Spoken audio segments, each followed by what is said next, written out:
Kai couldn't even imagine that after the tower fell, he would have to go back several years. At that moment, no one could utter the words that they had lost. Many wanted to put an end to it, because it was all over. However, Wind, the heavenly rebel, was sure that nothing was over yet. At that moment, everything in the area was dying, but Wind insisted that he would not die. Hercules told him that no matter how immortal he was, he could not behave like that before an external god. He also said that this place will be discovered soon. However, one guy said that the place might have already been discovered. Kai, who was fighting just like the others, approached everyone else. Approaching everyone, he admitted that he thought they were dead. Then he was asked if he returned alone, but the guy didn't want to answer. After listing other names, he was asked if they were all dead, and then Kai answered briefly that everyone was dead. When asked what kind of ball he brought, Kai said it was stupid chaos, but Wind believed it was one of the outer gods. But at that moment, Kai realized that they, the internal ones, could not defeat the external ones. Suddenly a man appeared in front of him and said that they would not be able to win now. Kai looked at the newcomer in surprise. Then Kronos told him to return to the old world line and start over. Kronos immediately said that he might not be in that world, so Kai did not need to waste time looking for him. Kai was stunned by what he had just been told. He closed his eyes and thought about it. But he immediately said that he would prefer to end everything here. When he was told that this was the last chance, the boy asked who would go back in time. And then Kai saw that everyone was looking at him. However, our hero was not surprised by this. When asked why they didn't choose Wind, the guy replied that Kai was the last one to arrive at the tower. But despite this, Kai quickly adapted to the tower and was on par with those who had divine right and life. Hercules said that the tower could only be changed by rising from the bottom, so they chose Kai. Someone told the guy that their relationship in the past would not be the same as now, and Kai must make himself known. Wind joked that Kai should punch those who don't recognize him. Then Nick told everyone that they had all spoken well. At that moment, Kai thought of them as people who never listened to other people. Having used the thing given by Kronos, the guy promised that he would try. The next moment, at first, Kai did not understand what had happened. Then he thought that the light body, good physical condition, and mana had all disappeared. He realized that it wasn't his body itself that had been sent back to the past. Time had been turned back. Realizing he would have to start over, Kai wanted to know how far back in time he had gone. But at that very moment, some guy hit him. The blonde chuckled and asked if Kai was holding up. Looking at him, Kai at first did not understand what was happening. Looking at the guy's uniform, Kai remembered that this was the university he had previously attended, but that was a long time ago. He didn't remember the name of the guy who decided to take it out on him. But when the blonde struck again, Kai dodged. This made the blonde man surprised. Kai asked if it was today or tomorrow. After asking what the number was, Kai said he would turn a blind eye to the last blow, which was weak. However, this behavior only angered the blonde. The next moment, Kai struck back. Now Kai was completely different from the past, and he had 9 hours until the tutorial. There were a lot of people on the streets because the new year was approaching. Will was irritated that there were so many people, but suddenly he saw his friends calling him to them. They joked that he would be fined since he was an hour late, but when he reacted rudely and drank the beer, everyone asked what happened. But he refused to answer and asked for more to be poured for him. When everyone started talking about Kai, Will got angry. After the blow, the guy held his face. At that moment, Kai remembered his name and asked if he had nothing to do on the weekend. And then he told Will to try too, because there was very little time left. Will told his friends that Kai had probably gone to the hospital, but they asked him to know his limits. But Will said that Kai doesn't have parents, so there won't be any consequences. With the thought that in the event of suicide, only Kai would be to blame, everyone decided to have a drink. There were a lot of people on the street because everyone was waiting for the new year. Will then said that, unfortunately, he had sobered up. But suddenly someone noticed Kai. Everyone saw that Kai looked healthy, and Will was surprised that Kai was there. Deciding to say hello, Will went to Kai. Kai turned around when he was called, and then all the guys crowded around him. Then they asked him what he was doing there. At that moment, they were all standing in the middle of the street with a lot of people. Kai silently looked at his watch. Having said that it was almost 12 o'clock, Kai told them to enjoy the last minutes, because hell would begin next. But Will asked Kai what kind of nonsense he had been talking about lately. Suddenly, horror appeared on his face. Seeing the weapon, everyone thought Kai had gone crazy. Then they asked Will how many times he had beaten the guy to bring him to this point, and they demanded that he apologize to him. At that moment, everyone was trying to stop Kai in fear. Kai believed that there were the most people here and this place was suitable. Taking out his weapon, he kicked the suitcase. Kai knew that now it was all about to start. Suddenly a bright pink color appeared, and pink pillars of light appeared throughout the area. Kai calmly said that time was up. Then Will looked at the guy with fear. First, You need to survive a wave of zombies, which will be eliminated in 30 minutes. Soon there were a lot of zombies around. Kai immediately realized that the number of zombies depended on the difficulty of the tutorial. The more people in the area, the more monsters. In this area, the density of people was extremely high relative to the area of the streets, which meant that wherever they went, there would be zombies. This meant that there would soon be rivers of blood on the streets, and people were given basic weapons. However, Kai believed that this could not even be called a weapon. Throwing away the knife, Kai thought that earlier this would have been enough for him to survive. But the current Kai used new methods. He poured water on his blade, and now I was ready to begin. At that moment, he rushed forward and killed the first zombie. For his first kill, he was given 100 points, and his level rose, causing him to feel his body becoming lighter again. He continued killing monsters and leveling up. Kai dealt with them with ease. Then people thought that zombies weren't that strong, and they should try too. So they rushed at the zombies. The first man struck hard. However, the axe got stuck in the monster's body. Then he froze in surprise and bewilderment, and the zombie pounced on him. Kai knew that this was impossible with ordinary forces. Zombies are slow and weak, but they do not know pain, which makes them tenacious, and their bite is deadly poisonous. There were those who were able to rise to the high floors, but it was not easy. Suddenly, Kai's blade also got stuck in the flesh. Having kicked the monster, he thought that the effect had already worn off. Kai knew the zombie's weak spot, so he poured water on the blade again.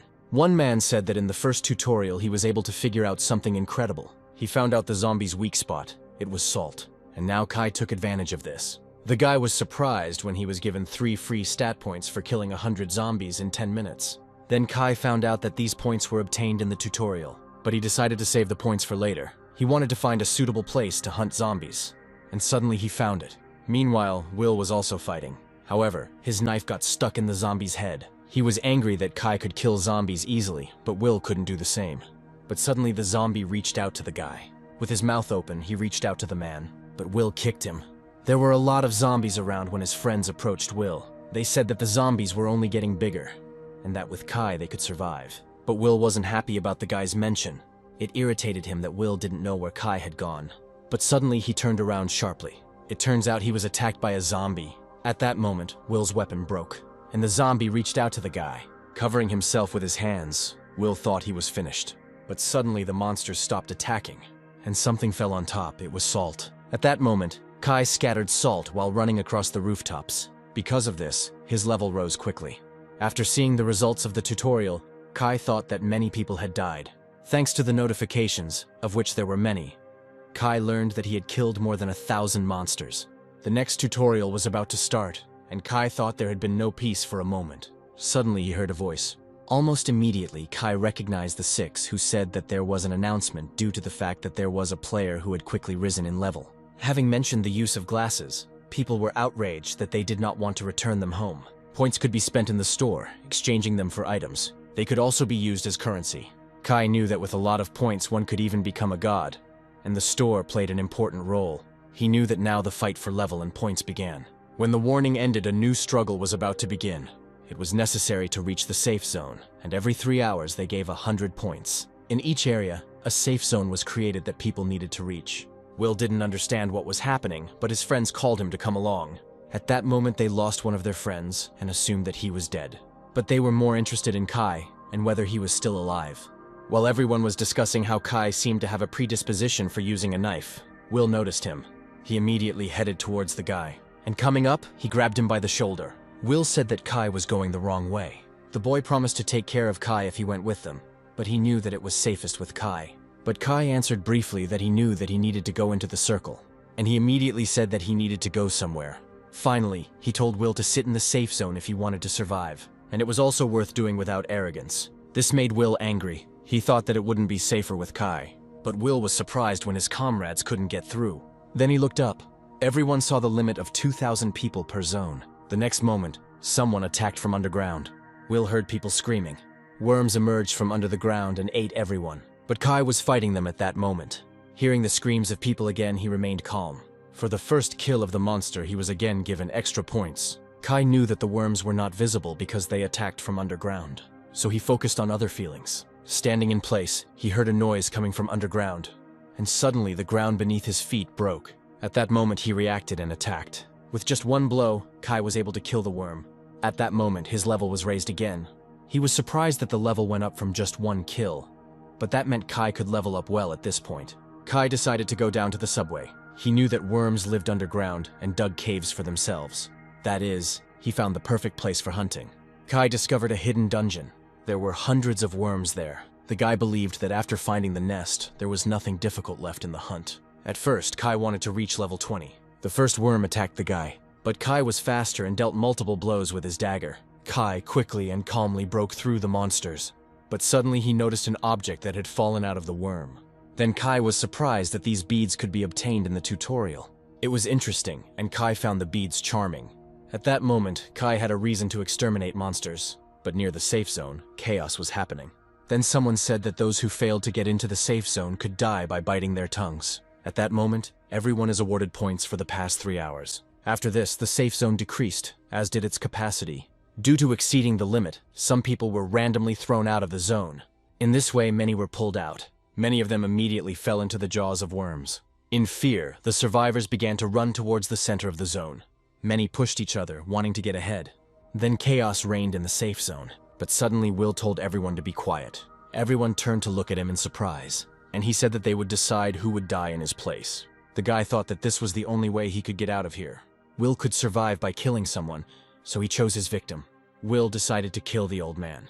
Kai continued to kill worms. He was able to maneuver easily and deliver precise strikes on targets. At that moment, Kai destroyed all the worms from the lair, and he put the beads in his backpack.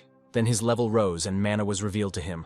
Kai thought it had taken 3 hours and he was exhausted, although his body was getting lighter from the increase in level. Kai was given 3 random points and 1 free point as a reward for the hunt, but he thought it was still a good reward. Then he decided to use the spare points. Kai decided to increase his mana, which would become the basis for his powers in the future. As he left, Kai thought that many who had received the tower's blessing had 12 mana points, but Kai had 18. He had a good start, but suddenly he got distracted. Suddenly Kai called out to someone. He asked if they were looking at him, and the guy was asked how he knew about it. Then Kai replied that he attracted a lot of attention.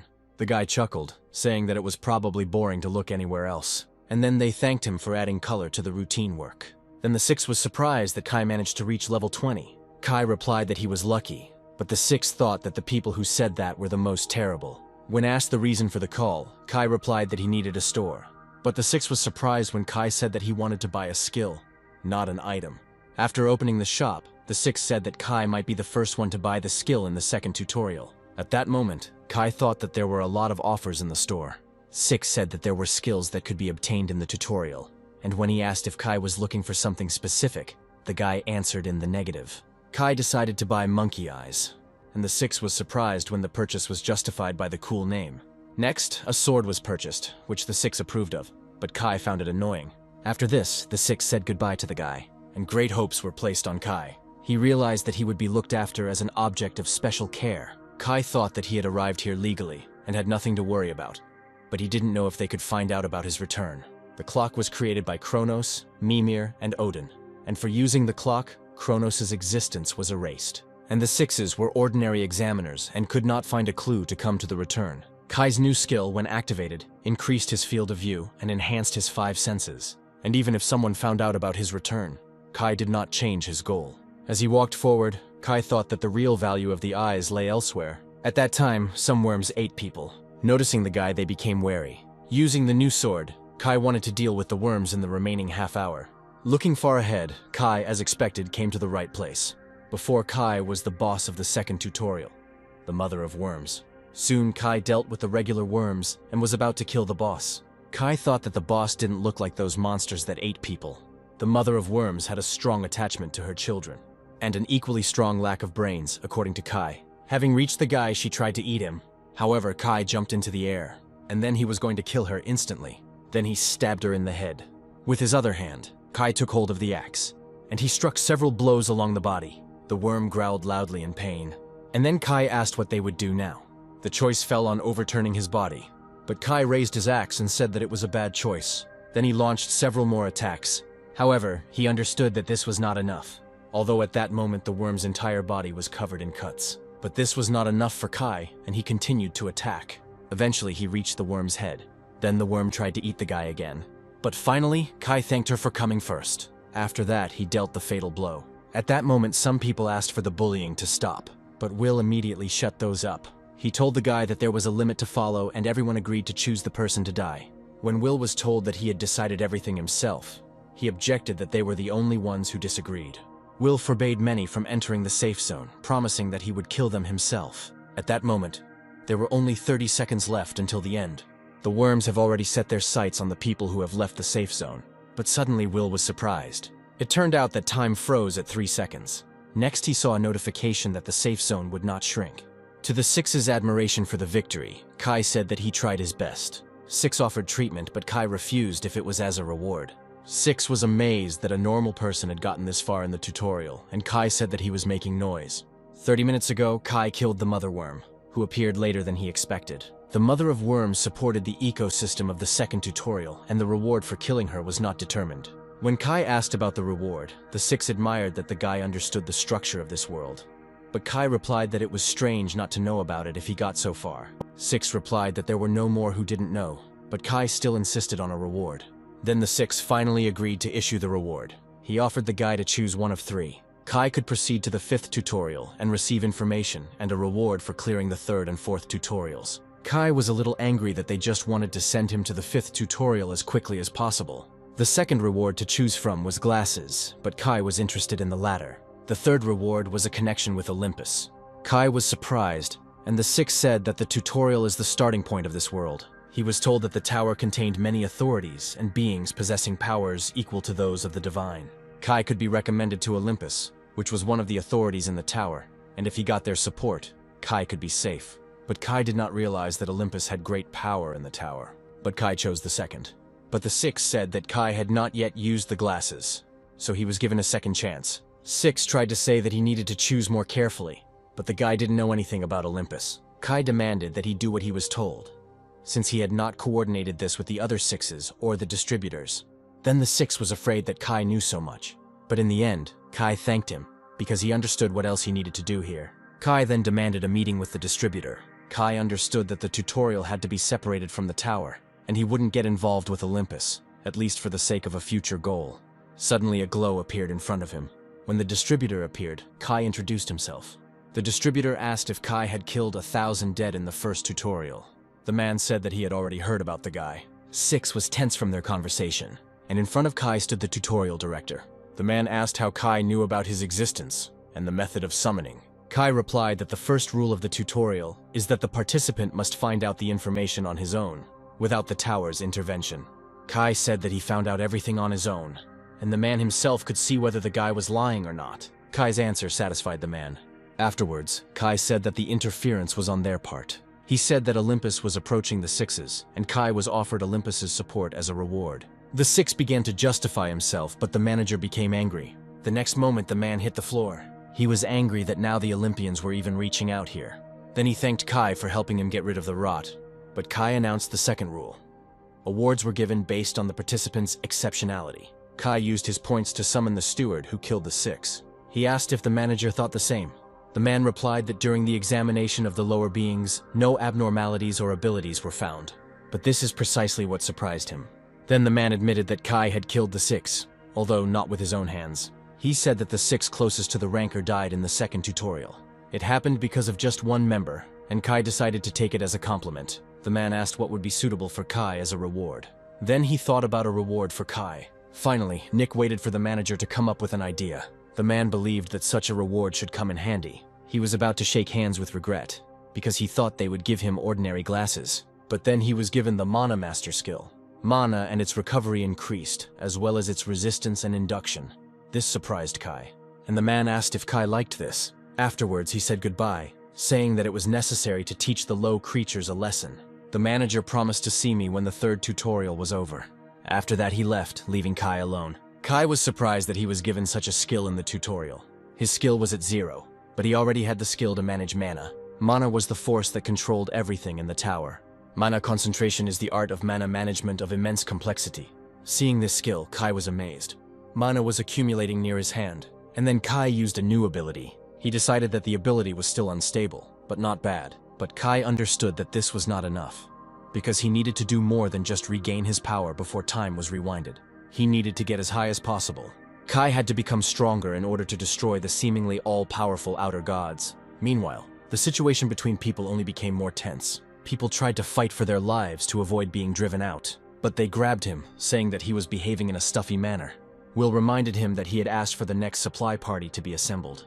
He asked not to be upset, because now many who could have died could survive. He demanded to move, but everyone looked into the distance. There was one man walking in the middle of the street. Everyone thought he was either brave or crazy, but suddenly he was warned of danger. A worm emerged from the ground and wanted to attack Kai, but the guy immediately fought back. At that moment, all the people were surprised. Will was surprised by this too, but Kai asked to ignore him and continue their conversation. In fact, Kai only came for the reward for completing it. At that time, the limit for people in the zone had not yet been exceeded. Will asked where Kai had been all this time. At that moment, Will said that he was worried about Kai's disappearance. But people began to whisper that the two were friends. Knives were pointed at people who had food in their hands. Will called Kai with him, but he had already noticed the situation here. Will was surprised that Kai immediately realized that those people had been forced to carry food. Will said they were just helping each other. But Kai wasn't happy with the fact that those people were risking their lives again. Kai thought this was a strange calculation, but then Will demanded to be heard. He told Kai that he had to become a coward to survive here. He said that in this world there were no more moral standards and laws, and one had to become a cruel egoist. Will asked if Kai hadn't adjusted yet, but Kai only grinned at this. Then the second tutorial ended, and people were given points and equipment, and Kai told Will to do it if that was his way of survival. He didn't want to participate in it or give advice. However, Kai warned against crossing the line, but Will didn't understand the meaning of his words, and he thought Kai was bluffing. The third tutorial began, requiring players to collect 50 entities. 3 days were given for this, and after this time, the area would be destroyed. And in 70 hours, the gates were supposed to be activated. Everyone was surprised that there was no end to the monsters, but they understood that the safe zone was calm. Will was surprised that he had to kill monsters and collect essences. However, he believed that it was not necessarily he who should collect the entities. Meanwhile, Kai already had more than 100 entities, and the number of monsters in the area only increased. Kai wondered if he could raise more than 1,000. He then used his mana control skill and prepared for battle. Kai successfully collected the essences, but this was not enough for him. At that moment, the concentration of his mana was complete, and Kai prepared to attack. The next moment, everything around him began to collapse. Then he was surprised that everything worked out for him. All the mana was spent on concentration, and it was difficult to control, but in the future it would become a good skill. But now Kai did not despair. While gathering the essences, he reflected that concentrating mana was not his style. After this, the monsters began to be wary of the guy, and he asked them why they were trembling. After that, he decided to try again. Kai didn't want to waste the remaining time. On the second day of the third tutorial, some people were walking outside. People were talking about how in 2 days, out of 1,500 people, only 400 remained. Suddenly, Minka noticed something to the side. There was a 24-hour store at the station. Then they were happy that they would fill their inventory with food, and there would probably be ramen there. But Sam chuckled that there would be no ramen without boiling water. But Charlie thought that dry food would do just as well, and didn't notice the monster next to him. The next moment, the monster pounced on the guy, and horror was reflected on the faces of his friends. Following one monster, others appeared. People grabbed their weapons and were worried that there were too many monsters. Minka began to wonder if they could win if they fought for survival and leveled up to 10. But the girl doubted their victory when a huge rat pounced on her. The next moment, the rat reached its prey, but the girl threw it away with her hand. Then the second rat bit her on the hand. Sam couldn't help her because he was trying to fight back himself. Then the zombie also bit the guy on the hand. At that moment, monsters were approaching from all sides. Minka couldn't believe it, because she wanted to survive with all her might. But now she was afraid that she would die here senselessly. Suddenly the rat next to her was killed. The girl was surprised when the monster's blood got on her, and the monsters stopped attacking and began to be afraid. Then an angry Kai appeared who had been sleeping, but they woke him up. Then the girl was surprised by the stranger's strength. After all, she saw how the guy was able to kill the monster with just one can. The next moment, Kai used the same action. He threw a can at the monster, and then he hit his target again. And then he prepared to fight with conventional weapons. Making a dash, the guy killed several monsters one after another, and he kicked the spider with all his might. The spider was mortally wounded, and was the last monster at that time. Afterwards, Kai straightened up and looked at the strangers. After a short silence, they thanked Kai for saving them. But the next moment, Sam fell to the floor. Then Kai gave them some medicine and asked how much stamina they had, and Sam replied that he had about 17 points of stamina. But he became scared when he heard that he wouldn't die from the bite. but there was a chance that he wouldn't be able to use his hand. In a panic, they hastily tried to use the medicine. Kai was thinking at that moment that he had slept for about 6 hours, but he would have liked more. In fact, he went to bed for the first time in 3 days and was very tired. In order to rest, he even bought a powder that hid the smell from monsters. But Kai didn't expect other obstacles to arise. Kai decided to leave, and Minka asked if he hunted here all the time. Minka said that more dangerous monsters could be found here than on the surface. But Kai replied that he was not here all the time, and that there was a cafe and a place to relax. He added that he had other hunting grounds. Afterwards, he led them to a 2-story dungeon which really did look like a hunting ground. When Kai asked why they came to such a dangerous place, the girl replied that Kai did not know what was happening on the surface because he was always below.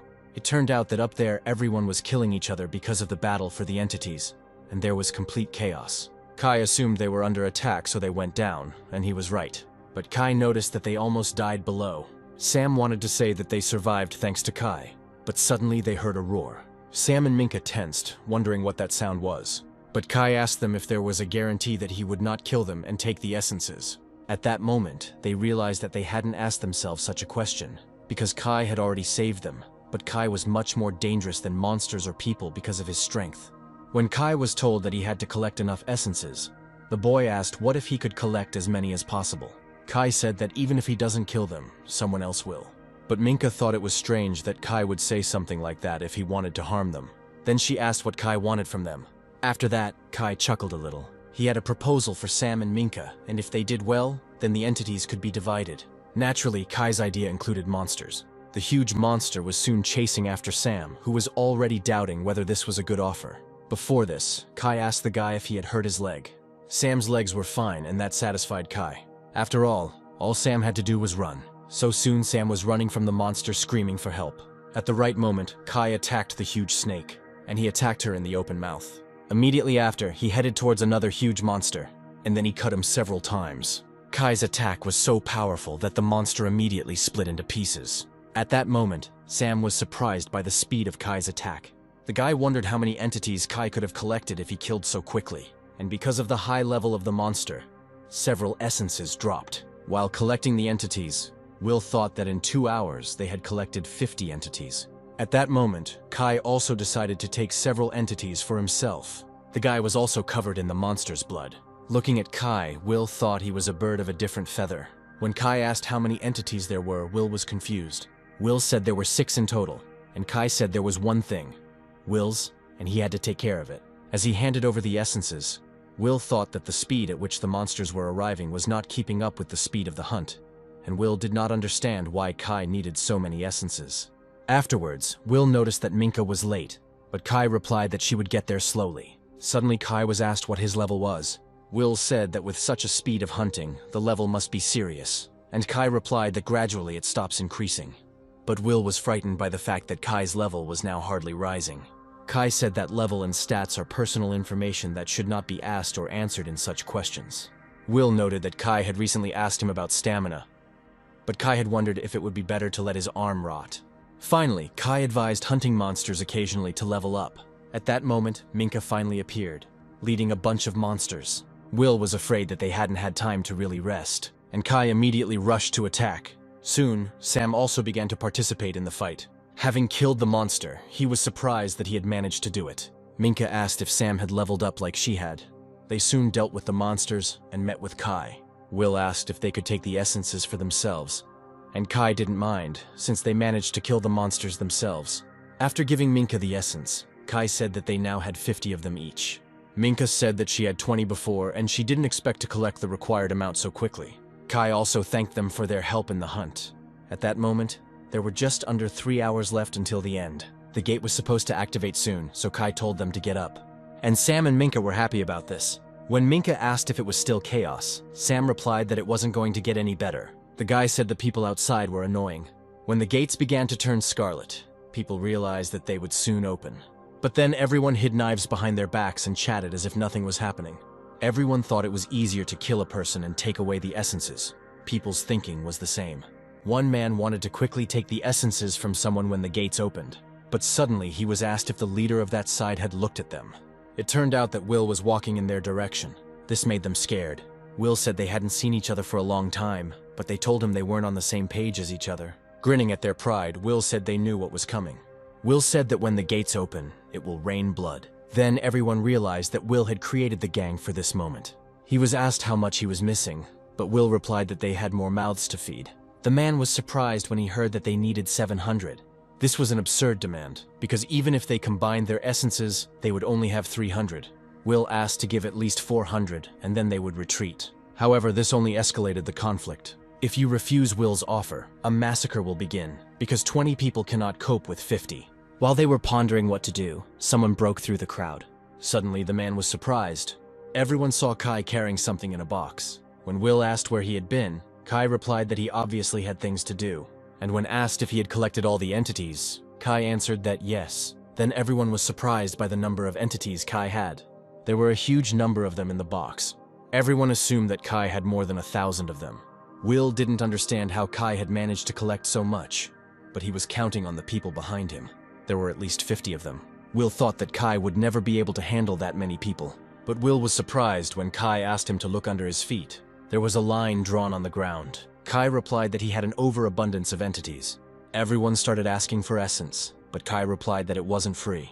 He demanded 100 points apiece, and he allowed only those who intended to buy to enter the circle. But people thought it was robbery. Everyone understood that the entities were not for sale, and they could only be taken away from a person. Will called Kai selfish for making such a deal. He asked what if people had nothing to pay with, but Kai remained steadfast. He replied that the question was strange, because he did not force anyone to buy. Kai said that anyone could buy, but there was no deferred sale. And he also accepted an item or skill.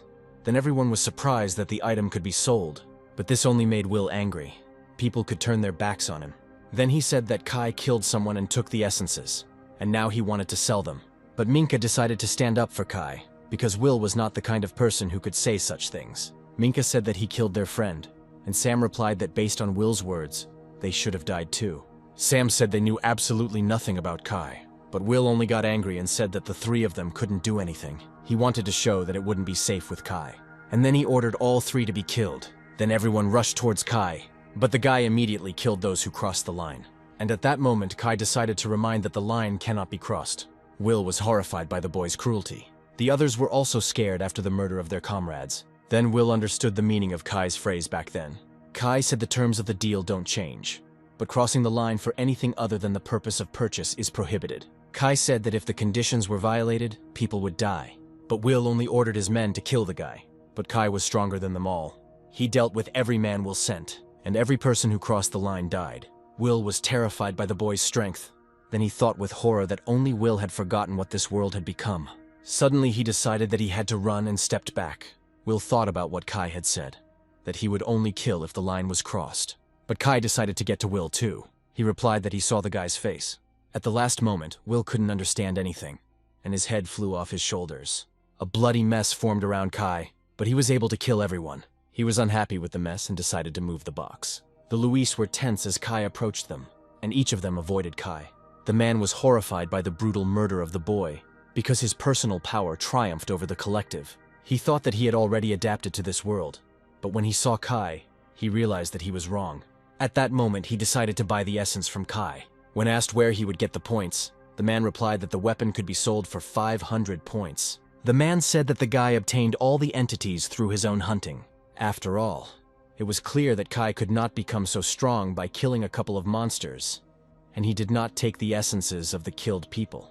This proved that he had not stolen the essence and would stick to a fair deal.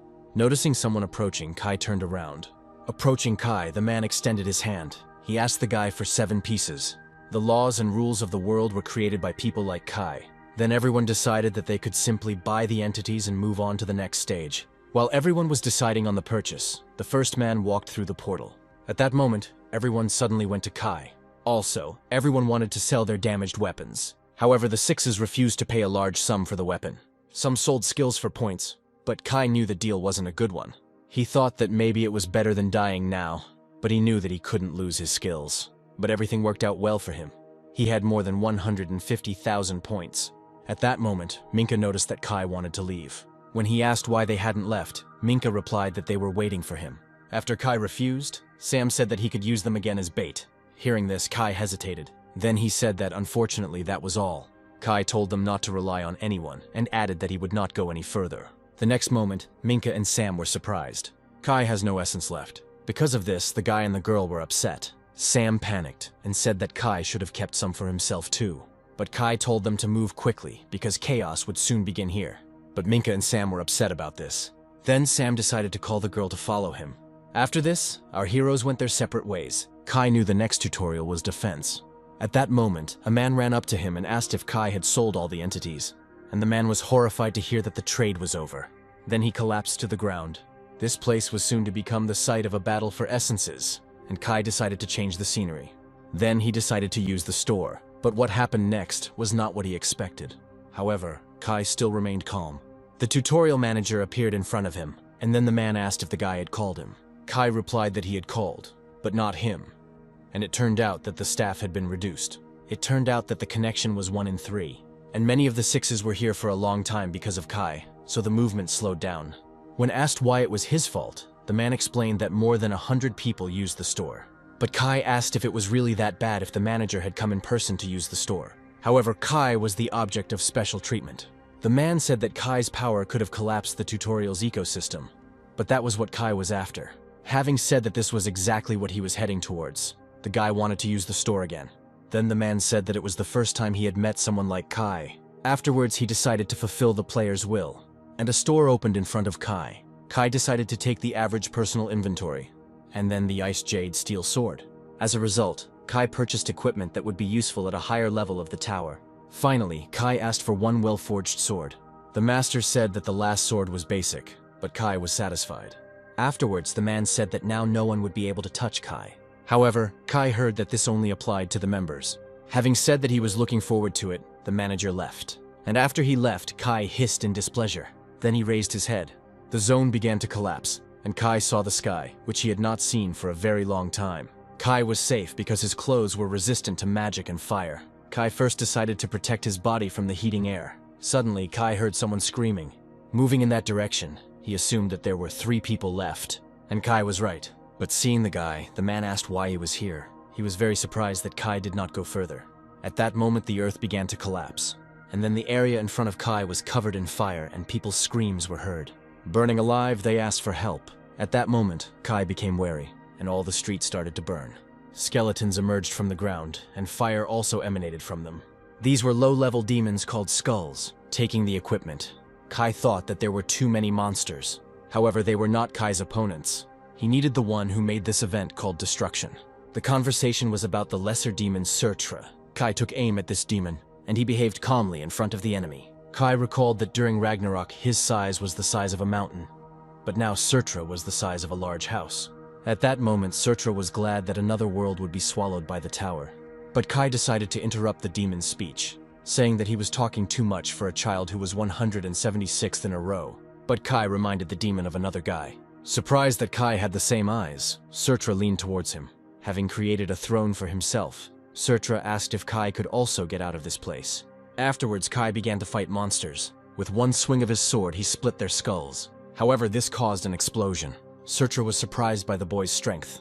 He noticed that the guy was wearing unusual clothes and asked if Kai wanted to fight back. The guy chuckled and said it was a smart investment. However, Kai said that he didn't want to fight back. He wanted to hunt. Well, Surtra said that Kai would repeat the cheeky words when he got to him.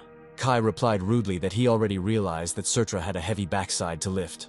And Kai also thought that there were too many words. After that, he rushed into attack. By killing strong monsters, Kai's level rose again. However, the guy was constantly faced with explosions, and the whole street was even more engulfed in flames. Because of this, Kai's shield began to break a little, but Kai continued to fight. At some point, increasing your level also gave you stats. Kai then thought that he was wearing special clothing, but he felt stuffy after absorbing the heat for 2 hours. The force of the skull explosions was small, but Kai couldn't dodge them, so he took them with his whole body. But Kai didn't want to use mana concentration because it was expensive and not suitable for a long fight.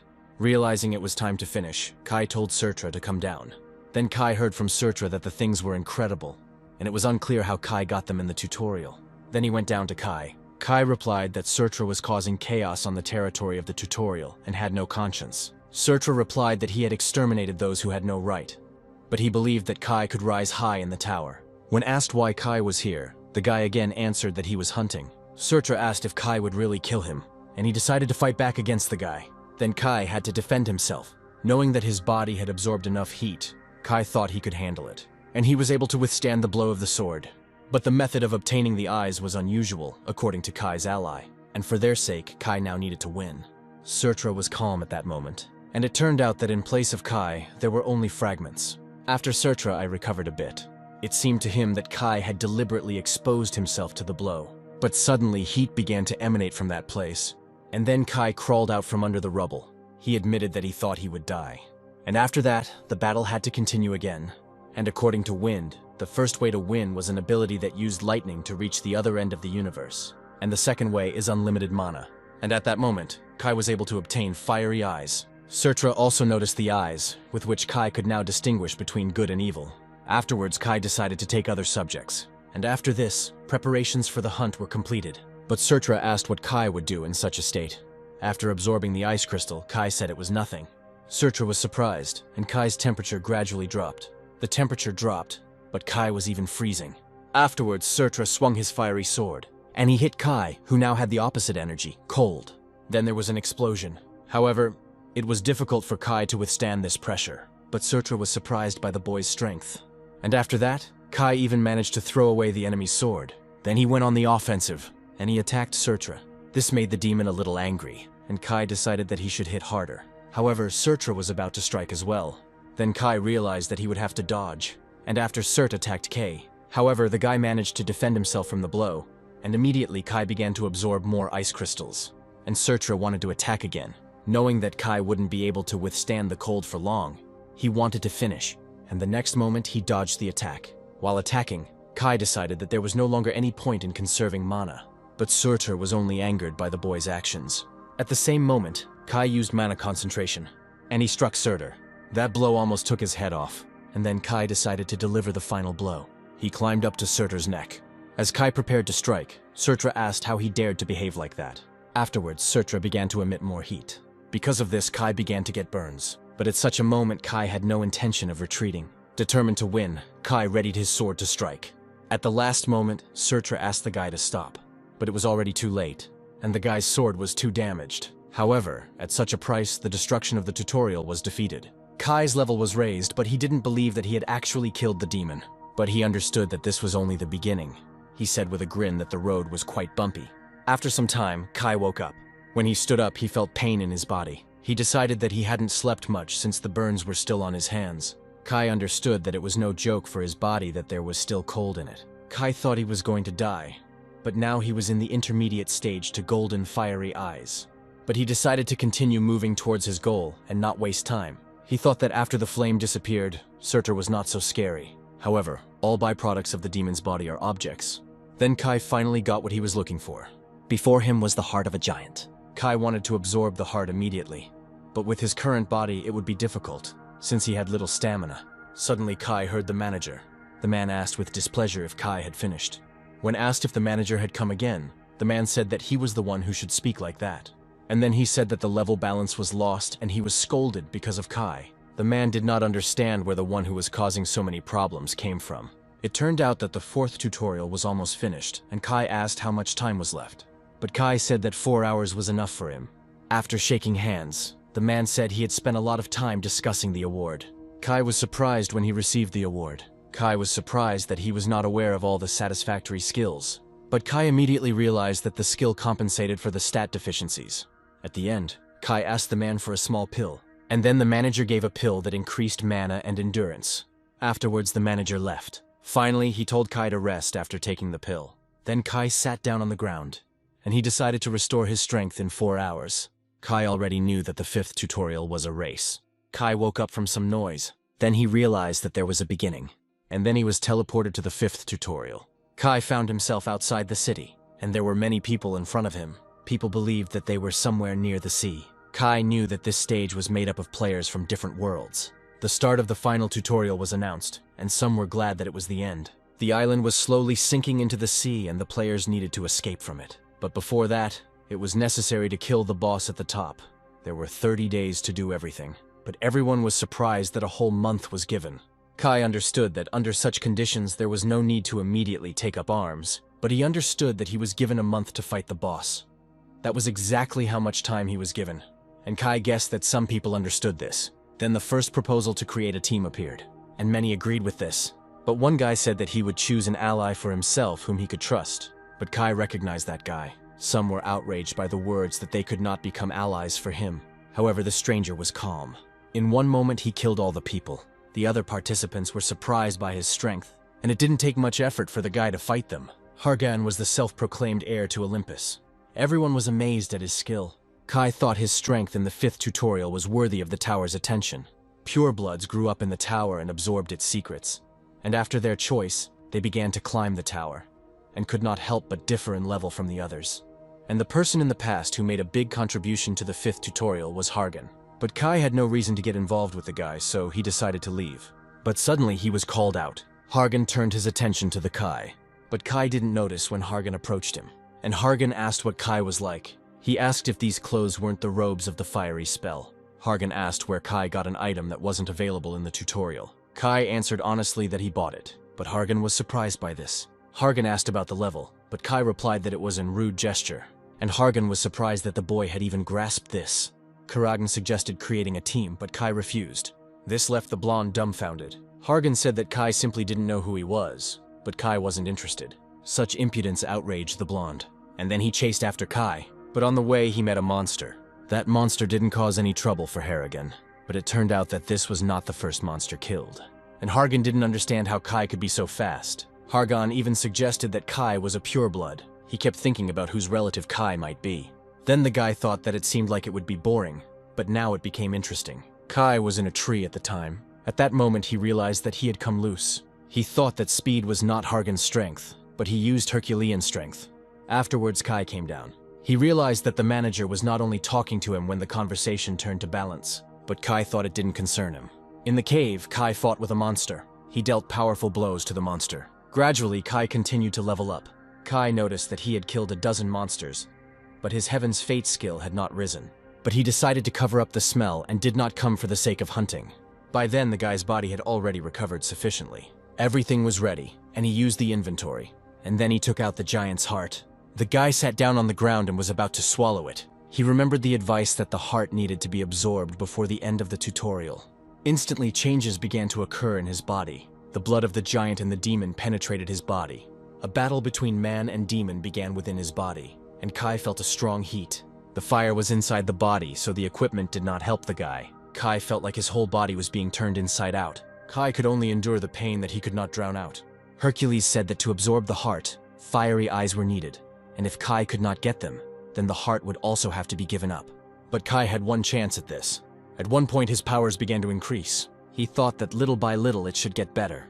When the conditions were met, Kai received a giant fire. But Kai didn't understand what it was, because the necessary skill didn't appear. Then Kai's strength left him. Falling to the ground, Kai saw the time counter. He noticed that the first quarter of the day had passed. Everything swam before his eyes, and Kai wondered if he had done something wrong. However, even when the conditions were met, the skill did not appear. Kai wondered if he should calm down. Then a notice of satisfaction of the demands appeared, and the pure blood of the giant and the demon were absorbed. At that moment, Kai realized that he had succeeded. After receiving gigantization, Kai passed out. Kai had been out for a quarter of a day, and realized that there were already difficulties in the tutorial. But Kai had to hurry, because someone cleared this tutorial in a week. And Odin played the main role in this. Kai didn't want to lose this one. After checking the rankings, Kai saw that Hargan was in first place. Also in the ranking were a brother and sister from a world where magic was developed. Kai hadn't heard of the person in second place, but the person in fourth place must be from the same world as Kai. But Kai didn't remember him, which meant everyone died here. But he understood that thinking about it wouldn't change anything, and decided to go.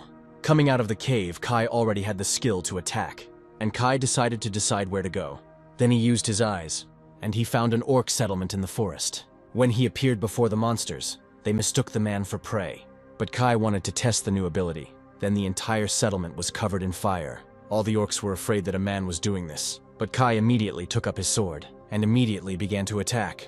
Kai remained calm, however, and he realized that he had 6 days left. Hargan soon noticed that Kai was in second place in the rankings. He chuckled, thinking that Kai only had fast legs, But it turned out that was not the case. Someone noticed that Hargan was happy about something, and he replied that he wanted to bring someone. Steph immediately guessed that they were talking about Kai, with whom they were from the same world. When asked if Steph knew him, the guy replied that they were from the same country. But to prevent Kai from overtaking Hargan, he assembled a team. Hargan thought he had assembled a good team, but one spot was empty, and then he decided to start hunting. Someone suddenly found something. Paladinte immediately reported this to Hargan. Hargan praised the guy and decided to take a closer look at everything. Hargan asked everyone not to get caught in the attack, and then he prepared to strike. Then a lot of debris rose into the air. Steph asked if the place they were looking for was here, and then Hargan asked everyone to go inside. Everyone thought it looked like a cave, but Paladinte wanted to look around first and only then move. But Hargan noticed that something was wrong and did not move. He didn't understand why there was no message about the dungeon being discovered. He guessed that they were not the first ones here. Suddenly, everyone asked Harrigan to check the rank. And then Hargan saw that Kai was in first place. After that, he continued to kill monsters. Everyone realized that Hargan was angry. Elidor suggested that Hargan felt competitive, but someone said that at this rate there would be no good hunting. Then Yolche decided to split the team. Hargan said there was a fork ahead and agreed to split up. Yolche, Steph, Elidor, Pale, and Typhoon walked to the right, and Yolche agreed to command her squad. She said that they would see each other later. Soon Yolche's squad began to fight. Everyone fought in different zones. Yolche managed to attack monsters with his eyes closed, and soon they sorted everything out. Everyone agreed that after 2 hours, the hunt began to get boring. But everyone was interested in the huge door. Steph said he'd seen things like these in his world, and usually there were bosses there. But Yolche said not to relax because they were not finished yet, and Steph agreed with this. But the next moment, he felt something was wrong. When asked what was wrong, the guy started talking about the raiding, and then there was a noise in the area. Everyone realized that the sound was coming from behind the door. Steph thought that the recent shock and the first place score were connected. Then they entered the boss's room, which was empty. Everyone saw that the cleanup was complete. Steph immediately understood what was going on. He saw Kai's glasses grow. Now Kai was in first place with more than 10,000 points. No one suspected that Kai would clear the boss faster. Before that, he continued to kill monsters and dealt with the strongest. But Kai didn't like that the monsters were so tenacious. Kai tried to learn how to use skills and mana wisely. For clearing the boss, the guy received 3,000 points. Kai decided that he should mostly kill bosses. He didn't understand what effect the skill had, and he knew that it was worth increasing the completion. Kai told those who arrived that they were a little late. Then everyone was surprised that Kai managed it alone. Hargan was recognized as the strongest, but Kai killed the boss single-handedly. Steph couldn't believe that such skills were possessed by a man he shared a world with. When Steph asked if Kai had companions, the guy replied that he was alone. Realizing that Kai was dangerous if he wasn't on their team, Steph offered to join them. Kai immediately recognized that same Steph, but he refrained from answering. Kai immediately guessed that it was Hargan's team, which had split up to hunt, and Kai realized that the stranger was Yolche. Thinking that such a team was good, Kai was in no hurry to answer, and finally he decided to give up. Steph wasn't surprised, and Yolche asked if he was going to take down the other boss as well. She said that there would be no problems even if the boss was killed by the majority forces. The girl was getting at the point that the essence of this tutorial is teamwork. Kai listened to her, but was in no hurry to answer. He wanted to say something, but there was a crash. Elidor said she would contact the captain, but Steph replied that it would only make things noisier. The next moment, Hargan himself arrived, and in a rage he attacked Kai. As he approached, he swung, but Kai stopped the guy with his hand, and then he put Hargan head down. This made the entire Hargan team tense, and then Kai asked if they wanted to survive or become a ranker. But Yolche was tense that Kai knew about the rankers. A ranker is a person who has been able to pass through all the floors and has the power to enjoy power, strength, or eternal life. Kai calmly replied that he was not interested in such a thing. But the girl was offended, because for many becoming a ranker is just a dream. She asked if Kai was going to become a top ranker, but he replied that he would rise above it. Kai admitted that he wanted to break through the ceiling of the tower. Everyone thought it was absurd, and then Hargan spoke again. He was indignant and said that the blow was painful. Kai replied that he thought Hargan was attacking him, but the blonde only wanted to grab him. Hargan fell silent when he heard the words that when a strong man is rushing at you, all you can do is get scared. After this, Hargan apologized, and his comrades were indignant that he was convinced by Kai's words. Afterwards, Hargan praised Kai's speech. The blonde said that Kai didn't know his father, but Kai didn't understand why he didn't know the king of Olympus, Zeus. Afterwards, Kai began to listen to disagreements within the team, but Hargan said that someday he would become stronger and be the king of Olympus. Everyone was surprised by the guy's speech.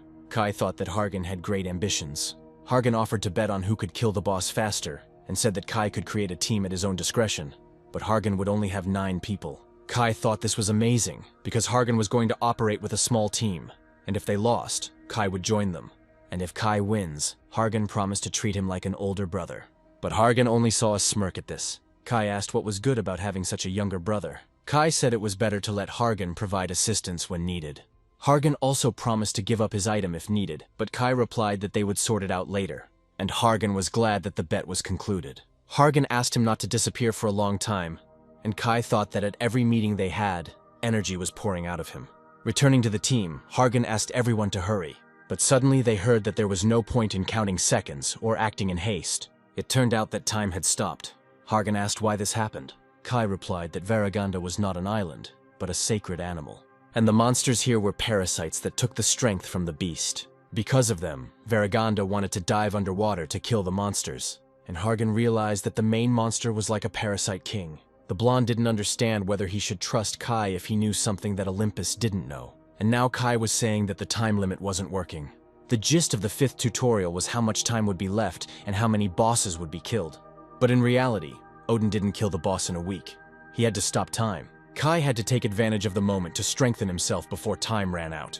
When time stopped, all the people were surprised. But everyone decided that they needed to score points during this time. Meanwhile, the 6s were panicking because one boss was killed. The 6 wanted to contact the manager, even though he was busy with matters with Olympus. Everyone tried to use the time to improve and kill strong monsters.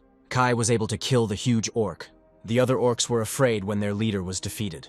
Everyone called the guy a monster, but Kai asked how they could call someone a monster to their face. After this, all the orcs ran away in fear. At that moment, Kai noticed that time began to pass again. And although it is unlikely that he will be able to stop time again, Kai has already won himself 3 days. Then he decided to walk slowly. He needed to come to the tower where the gods lived. Soon, explosions occurred at the top of the mountain. A crater formed at the very top. Steph noticed that many people had come, and Elidor said that only those who had at least some skills would participate. Then Steph thought about it. He thought that many were above level 20. When asked if all players could manage mana, Yolche replied that the players did. The girl also said that there were people like her or Kargan who were chosen to climb the tower.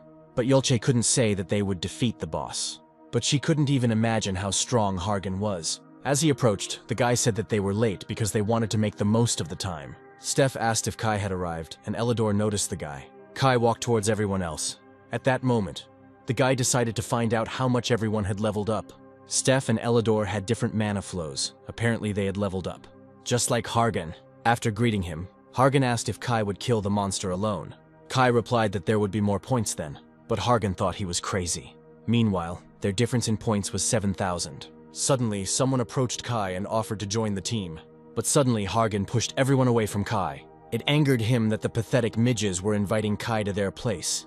Everyone was scared, thinking that Kai was on Hargan's team. But Kai was only happy because he was irritated by the attention. As he left, Kai wished him luck, as time was precious in the tutorial. Hargan just chuckled that Kai wanted to complete the tutorial in 5 days. Kai ignored the subsequent offer to go together. And then he went down. Instantly, a multitude of monsters appeared. Other players followed suit and also encountered the monster. They were surprised by the number of monsters. And Kai knew that there were several points that needed to be cleared before meeting the boss. Monsters were gathered here that couldn't even coexist. Afterwards, Kai prepared his weapon. Knowing where the boss was, Kai decided to break through as quickly as possible. Then everyone thought that they would finally see Kai in action. Hargan also wanted to watch closely. He decided to give Kai a try once. The next moment, everyone lost sight of Kai. Everyone was surprised by this. But at that moment, Kai was above the monsters. Steph was surprised, not understanding what it was. And then Kai dropped to the ground, striking. Then everyone realized that he was a monster who was worse than the captain. This instantly made Hargan become serious. Steph covered his mouth, startled. But Hargan said he knew it. Not wanting to lose, he rushed forward. Hargan destroyed all the spears that flew at him. But suddenly they decided to attack him from above. However, that attack was dispelled by Kai. At that moment, everyone else decided to join in too. As they walked through the traps, Steph said that there was nothing for them to do here.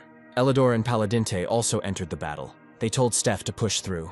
Then Steph used his mana concentration skill and told everyone to duck. His attack was close to Kai, Kai noticed that the others didn't interfere, and thanks to their skills, they wouldn't die in what happened next. But Hargan ran to some door, and he looked at her thoughtfully. He thought that the picture before him was strange. When asked if this was a war, Kai replied that it was possible, since he himself had seen this picture for the first time. But Kai knew that the one he was looking for was behind the door. Then Hargan was indignant that Kai was leaving silently again, but Kai replied that he had wanted to be alone from the very beginning. Then the blonde said that they had already been together, and Kai would not lose anything because of it. But at that moment he heard someone's roar. Everyone was scared, and said that their bodies went numb from just screaming. Hargan guessed what kind of boss there would be, and invited his people to enter. However, then he asked everyone to move away a little, and they saw a huge monster chained in chains. The monster looked like a reptile. It turned out that there was a chimera in front of them. Hargan said the tutorial was supposed to end after this boss, but Kai didn't answer him. It turned out that only one person could subdue the chimera, and the tutorial would still be completed. And the owner of the chimera could receive additional points.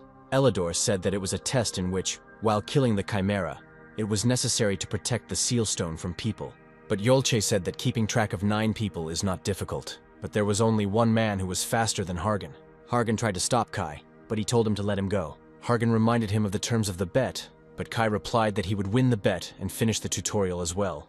Then Hargan asked why Kai needed this. Kai replied that he knew how Karan would behave, and that was why he wanted to do everything himself. And then Kai took out his sword, and then he broke the seal stone. At that moment, Kai became the owner of the chimera, and then the chimera growled loudly. Hargan asked if Kai knew exactly what he was doing, but Kai told the chimera to destroy the wall. The chimera immediately began to carry out the order. Everyone was surprised by this. Kai then said that the chimera would not attack them while he controlled it. They had another enemy. Kai explained that the chimera was created by combining different monsters, but someone had to create it. Hargan didn't understand who the real boss was, and Kai said that it was everyone's choice to go with him or not. Afterwards, he moved forward with the chimera. In the end, Hargan decided to go after Kai. Because of this, they ended up in a strange cave. Many were horrified by what they saw, but Hargan didn't like that the passage was so long. But Kai knew that that room had not been announced in advance, and Kai knew exactly where the main boss was. Afterwards, he entered the room with the 4th boss. Kai asked if it was an afternoon nap, and that man was the creator of the chimera. Chimera tensed up when she saw her creator. Then the creator said that this was the first time that the chimera's right of trust had been used in this way. The man found this amusing. He also noticed that there was Zeus's blood next to Kai. Hargan was angered by the words that he was a half-breed. To Hargan's questions, Kai replied that it was the black magician, Child.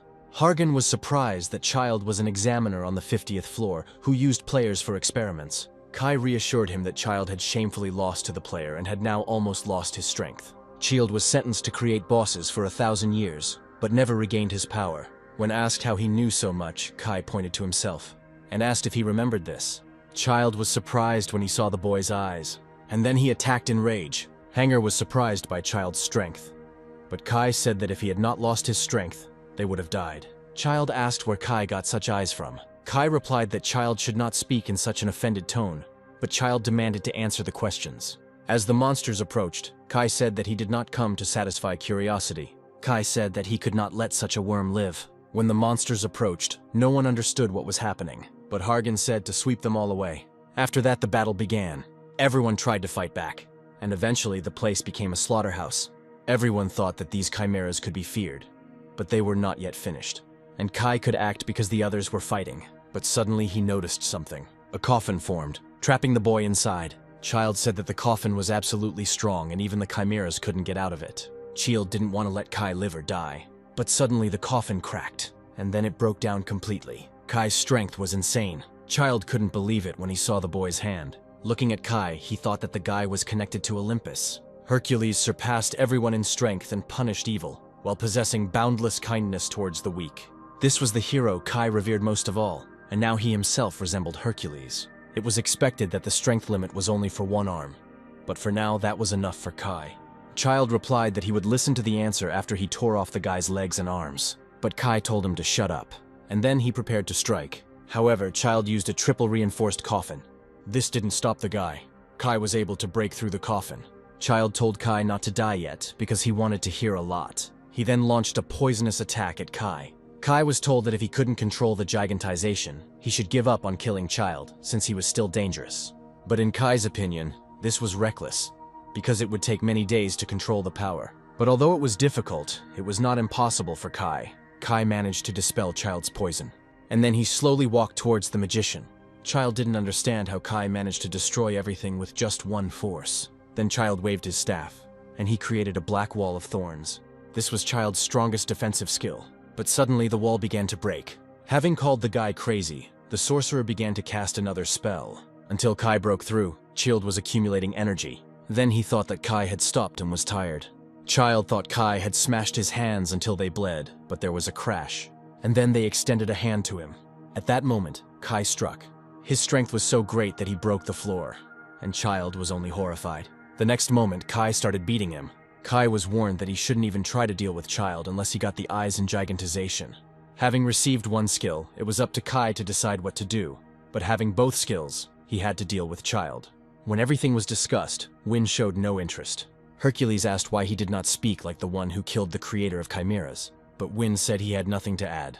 After all, the guy said that in any case, everything would be visible. So Kai was on his way to success. Even after the attack, Child said he still wouldn't die. However, this did not frighten Kai. Kai understood that the sorcerer's body was stronger than steel, but a body that contained a lot of things could not be uniform. Using his eyes, Kai was able to see everything. After this, the sorcerer's cry of pain was heard.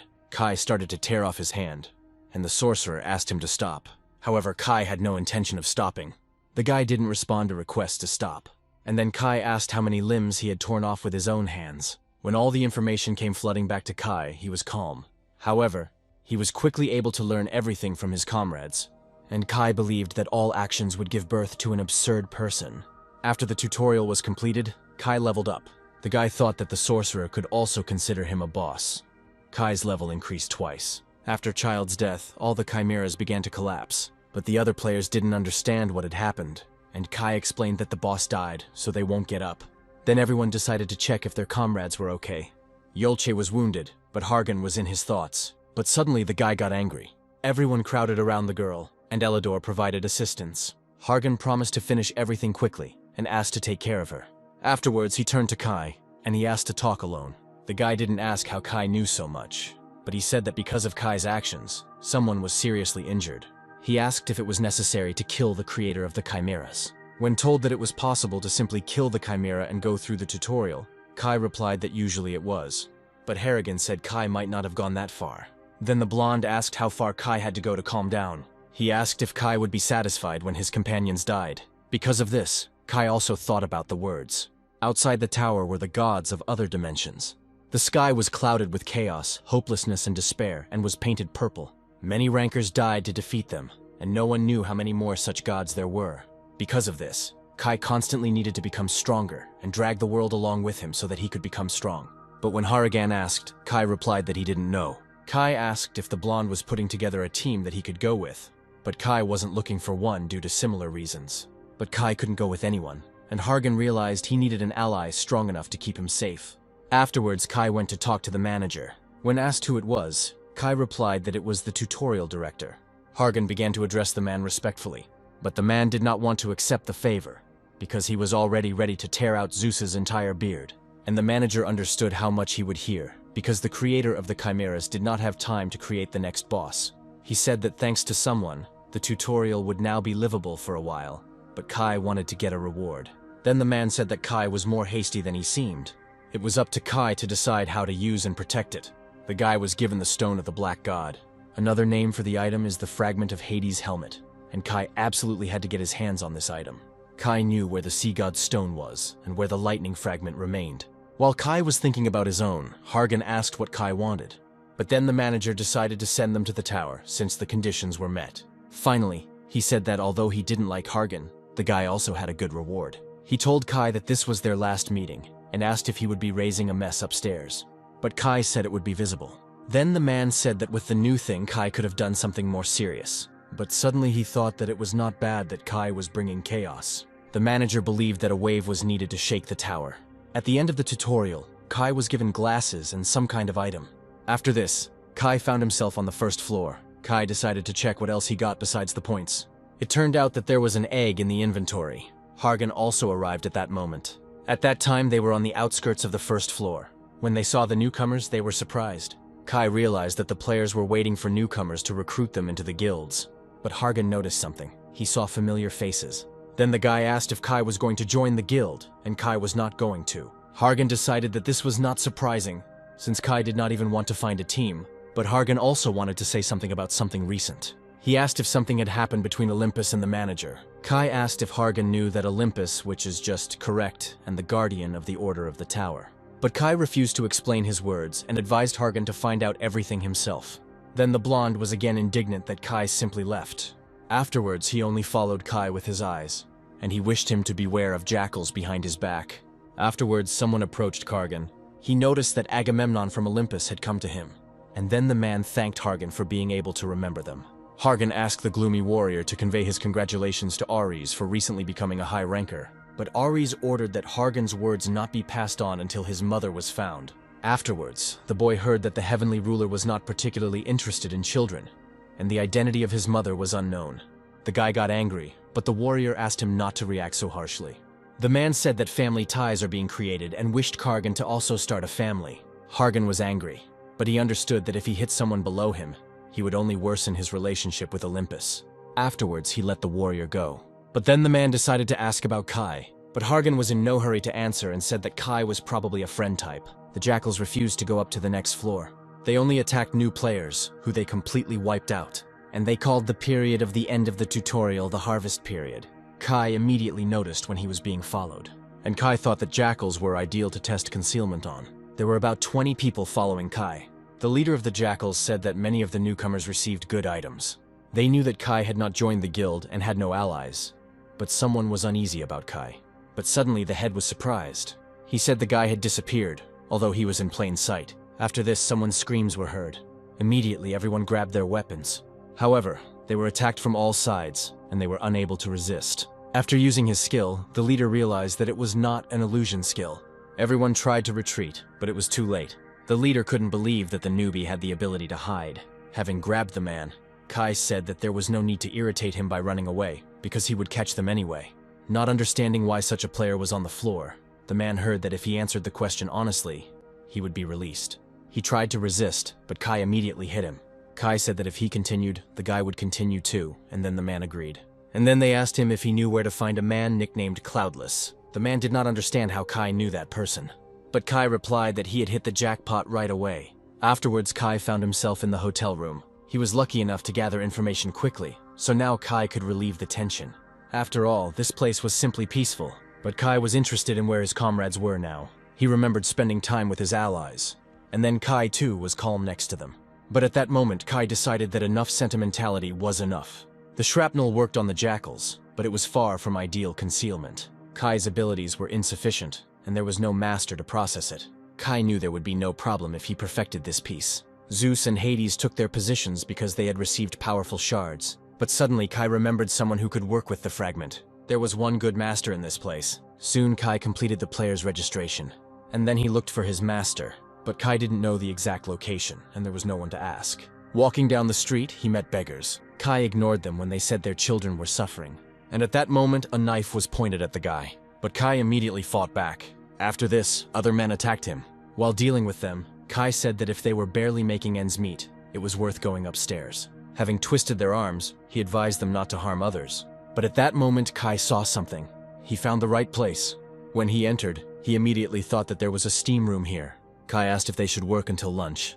Coming out to the guy, the man was surprised. He said that Kai didn't look like a local and asked if he was lost. But Kai said that he came on purpose. The man replied that the boy could choose some items for himself, since they could be better than the ones he had. However, these swords were of poor quality. Kai said he thought the man was incapable of breaking. Then Uncle Volcaro got a little angry, and he asked Kai where he came from. But Kai replied that he was just a newbie, and not to be feared. Seeing the number of floors he had passed, the man relaxed a little. Kai understood that he shouldn't name the man's real name yet. Otherwise, a catastrophe would occur. Then Kai said that he needed to make an item. The man immediately became interested in the subject, and then he carefully examined the fragment. He replied that he might be able to work with the fragment, but asked where Kai got it. After Kai's answer that it was a reward for the cleanup, the man was even more surprised. Afterwards, he asked how long it took to complete the tutorial, and Kai replied that it took 5 days. Then the man understood why the guy had such expensive clothes. And then he told Kai that at the moment, he could only process the fragment. But the man asked if Kai was ready to entrust this to him after he saw the goods in the forge. In response to a positive answer, the man said that Kai was crazy. When told that the man could have taken the item, Kai replied that he was good at reading people. Kai said that if they wanted to steal the stone, there would be greed in their eyes, but there was delight in them. And the guy added that he was sure the man would not break the stone. And then he swung another sword. He had a good sword in his hands considering the poor materials. Kai said the blade might become dull and the handle rough, but habit was evident.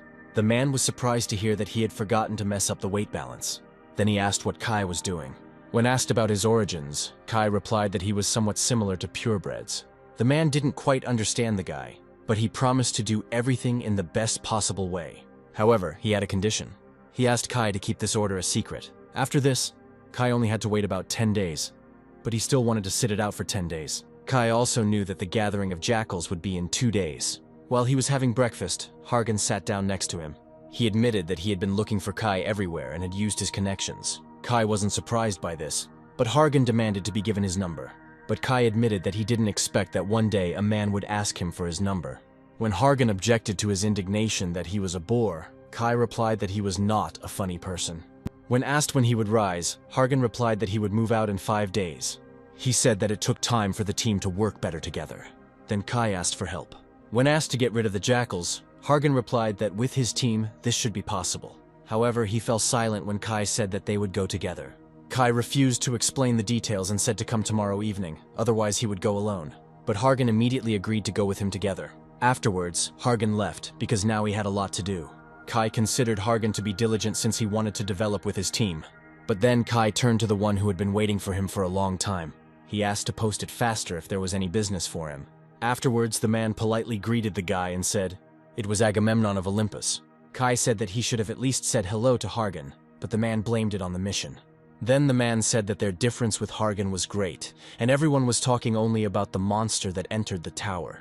The man said that according to Hargan, they were something like friends, and Kai agreed that it sounded a little strange. The man praised the guy for not joining Hargan, as teams often broke up after the tutorial. But the man said that Kai had the right to climb to the top of the tower, and he should have chosen the same kind of companions. Afterwards, he invited Kai to Ares. Kai listened to the words about how Ares was different from a non-entity who didn't even know his mother. Ares was the child of Zeus and Hera, and had already become a ranker.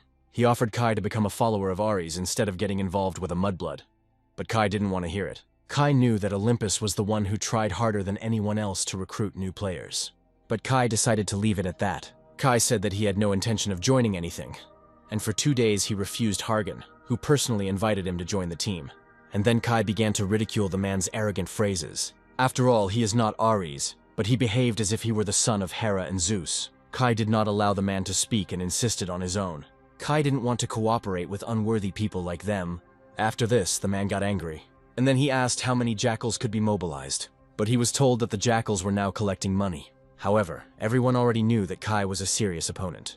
To begin with, Agamemnon ordered 100 men to be prepared, and as soon as the harvest time ends, they will kill Kai. 2 days later, Kai met with Hargan and asked the boy to follow him. They walked towards the man Kai was tracking. Hargan noticed that Kai was using those eyes again, and I remembered Child's phrase about whether Kai is related to the monkey. Hargan was sure those words were said about Wind. Wind became a high ranker less than 100 years after ascending to the tower. But Kai not only used his abilities, but also used Apollo's fire. Hargan didn't understand why Kai didn't join anything and who he was, but he also saw that Kai had the skill of gigantization. This skill was possessed only by Hercules, but also by those descended from the race of giants. Hargan assumed that Kai was from the race of giants, but suddenly a strange voice pulled the guy out of his thoughts. Kai asked him to respond properly, and then he called Kai a respectable master. When they went inside, they were told that the trade was over, but Kai immediately turned to the Cloudless. He said he was looking for such a person. Instantly, the guy in front of him started running away, but Kai immediately caught up with the fugitive. However, that guy pulled out a dagger. He tried to hurt Kai, but the boy dodged. Then Kai angrily told the fugitive to sit still, and then he slammed him into the floor. Then Kai told all the known nicknames of the Cloudless One. He also said that this guy was the king of the jackals. But then the guy said that he was mistaken for someone else. But Kai asked why he then started running away, and Hargan silently watched Kai's actions. He admitted that it was absurd to consider the guy the king of the jackals just because he escaped. But Kai asked if the guy's blade looked like a normal one, and asked him to look at the floor where the dagger was. And a trace of poison appeared on the floor. Poison was forbidden to be used on players, and this guy had to have permission to do so. But then the fugitive wondered where the information could have leaked from. And then his face changed. He asked Kai how he knew his identity. The man said it was impudent, and that there were powerful people behind him. At that moment, he turned his attention to Hargan. Then Hargan realized that Kai meant to respond to this. Suddenly, lightning appeared everywhere. At that moment, Hargan heard a question about whether Olympus had really betrayed them. But Kai said that there was no talk of betrayal. They only wanted to ask what orders Agamemnon had given. Kai said that the heavenly ruler was interested in the first floor, and his son was also there. Kai asked how long they would follow the orders of a low ranker. Then Hargan heard from Kai that Zeus would personally take care of the pack of jackals when the matter was completed. Only then did the king of the jackals ask what their request was. At that moment, Hargan was in a stupor. Kai asked how many jackals there were in total. There were about 1,000 of them, and Kai said to gather everyone and come tomorrow at midnight to the designated place. Kai asked not to tell the people of Agamemnon and Ares about this for his own good, and then he called Hargan to follow him. The blonde was furious then. After this, he demanded an explanation from Kai. But Hargan refused to believe that Olympus and the jackals were cooperating, and Kai watched as Hargan insisted that the name of Olympus was being sold. Kai said that he did not know Hargan's attitude towards Olympus, but now he advised to be careful. He said that then the ins and outs of Olympus would be revealed to Hargan. At that moment, the full picture began to come together in Hargan's head. The next day, Kai was waiting for Hargan, and finally he said that if the guy had stayed any longer, Kai would have gone alone. When asked if he had thought it all through, Hargan replied that he was born and raised in Olympus. Olympus was his home and family, and his father was his idol. Although he did not remember his mother, he would forever remember her words. She asked not to forget the pride that bears the name Olympus. Hargan realized that either this became his truth, or he betrayed Olympus. Hargan didn't know if Kai was right, but he believed that the jackals should disappear, because they were like parasites. And if they were a defect of Olympus, Hargan was ready to cut it out with his own hands. As agreed, all the jackals were gathered. Many noticed that the cave was damp and even squelched underfoot. Before the head arrived, everyone was discussing the fact that they were all gathered together for the first time. But finally, the king of the jackals appeared before everyone. Seeing him, everyone fell silent and bowed their heads. Then the leader ordered them to raise their heads. Everyone was surprised that the Cloudless One had never appeared before everyone in person before. But the conversations of his subordinates irritated the leader, and he grabbed his sword. He said that whoever opens his mouth will lose his head. The commanders also tried to shut up their subordinates, and the leader said that they had a difficult task ahead of them, which would require everyone's help. However, the leader of the jackals was sure of one thing. All the jackals supported him when he said that tomorrow they would rise to heaven. And then he wanted to introduce two people to everyone. They had two benefactors. Cloudless thanked them for coming all this way, and then he presented them with the Asgardian currency. He said that one bill was worth 1,000 points. The benefactor asked if this was all the money and was told that yes. The guy immediately realized that there were hundreds of thousands there, and then he replied that he would gladly accept them. And the jackals said that they were ready to carry out any of their orders, but the guy only wanted to say goodbye. And then he snapped his fingers, creating a spark. At one point, the entire cave was engulfed in flames. People were burning alive and did not understand how it happened. The Jackal King also did not understand how the fire spread so quickly. Then he realized that there was not water on the ground, but oil, and there was no smell. So the king assumed that they had used a powder to hide the smell. The man was surprised that everything turned out this way. He exclaimed that they were not Olympus, but Harganus retorted that he was from Olympus. And when asked why, the guy replied that they were a defect that he would get rid of. At that moment, Kai had already entered the fight. Jackal was ordered to capture the two guys, but they were no match for their opponents. In the chaos, the king of the jackals realized that he had made a mistake, and that they actually wanted to kill them. At that moment, he wanted to contact Lord Agamemnon. However, he was unable to send the message. Kai asked if he hoped the communication would work well in such chaos. After all, the game set transmitted messages using mana, which was now overflowing the surroundings. In such chaos, message transmission could not work. In anger, the king of the jackals attacked Kai from behind. In a rage, he wished the guy death. At that moment, Kai did not see him, but suddenly he turned sharply towards the man, and suddenly the man froze. For some reason, his body stopped moving, and Kai, having said goodbye to the man, struck the final blow. When it was all over, Kai asked if Hargan was okay, and the guy asked about Kai, since they had killed 1,000 people. Kai realized that Hargan was like this, not because he was tired, but because he felt guilty. Kai said that he was fine, but he himself understood that Hargan had not yet been through a war, and was not used to killing. Kai explained that murder, robbery, and kidnapping were the Jackal's ways of earning money, and if they killed them, they would save many lives. And if Hargan's sense of guilt could force him to turn a blind eye to this, Kai didn't know who would benefit from this. Hearing this, the blonde froze, and then he replied that Kai had a longer tongue than it seemed, and he said reasonable things. Afterwards, the boy perked up, and Kai was convinced that Hargan was resilient, because he had perked up his spirits after just a few words. Hargan was so correct that it tired Kai. But Hargan replied that Kai was not at all what he looked like. He explained that Kai didn't seem kind and was able to get involved in the matter without any benefit to himself, and our hero could take this as a compliment.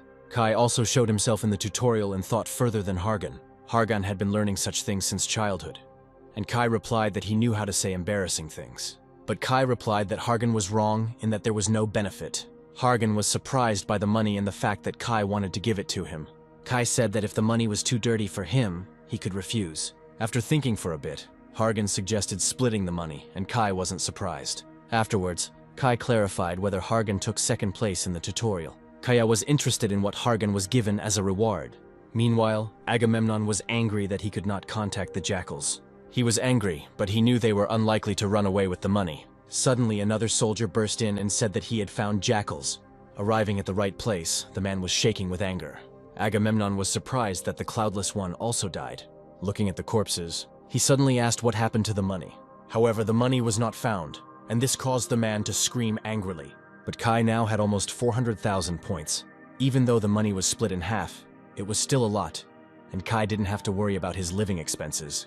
However, Kai is not mine to exchange the bills now, because Olympus will understand that he is involved in what happened. Now Kai could find items from which he could mold a skeleton for the Dark God's stone. The stone was the highest ranked item in existence, and with the blacksmith it was now acquiring its true value. But the problem was different. Even from the description, it was unclear what would hatch from the egg and when. Kai knew that some items might have strange descriptions, but he had never seen eggs like these. For second place, Hargan received the Hand of Thunder, which meant the egg must have been valuable. Perhaps there was something like the Godstone there, but Kai couldn't even guess. But suddenly the guy noticed something. He noticed a pattern that was not there the first time. But suddenly Kai understood everything. From the drawing, he understood that the egg was connected with the external god. Suddenly he saw a notification that the egg was greeting him, and Kai only wondered more about what it was. Over the past few days, Kai had a lot to think about. He didn't know whether the egg would hatch into an ally or a creature that would destroy the world. Creatures hatching from eggs often considered the first ones they saw to be their parents. So rankers always took their pets they raised with them. Kai thought it was all a wild gamble. But Kai told himself to stop worrying, because thinking about it wouldn't change anything. Now he wanted to focus on something more important. The blacksmith immediately noticed Kai's arrival. The man said that the stone was really strong and he wanted to ask something. He asked what kind of sword or armor the guy preferred. Kai didn't understand why they were asking about this, but it turned out that a byproduct of the stone had appeared. The blacksmith said that the stone had great power, so such powder would be more valuable. Kai knew that Hades' sickle was created from the powder obtained by processing the helmet fragment, but such a thing required the right materials. The man replied that the powder was a result of processing, so there was enough mithril for that. The volume was small, but for equipment, Volcaro suggested mixing it. Kai said that mithril had a decent price, and he figured it would cost around 300,000 points. Kai thought that he would have enough money if he exchanged the jackal currency, but he couldn't do that right now. Unexpectedly, Volcaro offered to take out a loan. Kai asked what if he didn't pay, and ran away. But Volcaro said that he himself wanted to make something out of this metal, so he wouldn't be offended even if the guy ran away. He said that the value of the stone was much greater than that of mithril, and its value could not even be calculated. And now the blacksmith wanted to reciprocate the same trust in Kai. Volcaro turned out to be the same as Kai remembered him. This brought a smile to the guy's face. And then he pulled the blade out of his inventory, and he showed it to the blacksmith. He said that it didn't matter to him what the weight was, as long as he could lift it. But Volcaro had the most confidence in the forging of the blade. A week later, Agamemnon was putting on his gear. He was full of doubts, and didn't think that such a chance would come. After eliminating the jackals, he could have had good opportunities. He hoped to arrange everything around himself and gain benefits. He was then informed that all the required players had already been assembled, and the support was good, given the limitations of the tower. Afterwards, he ordered his army to advance. They needed to catch the criminal. At that time, Kai was destroying monsters, but the finality of fate hardly rose. Kai was thinking about how he had been hunting for the past 10 days, but suddenly he received a message. It turned out that Volcaro was calling him to his place. The finished stone was very beautiful, and the blacksmith could not look at him enough. He wanted to create a finished item, but there was no such opportunity. But at that moment, some kind of rumble was heard. The blacksmith realized that it was coming from the street, and because of this, he became wary.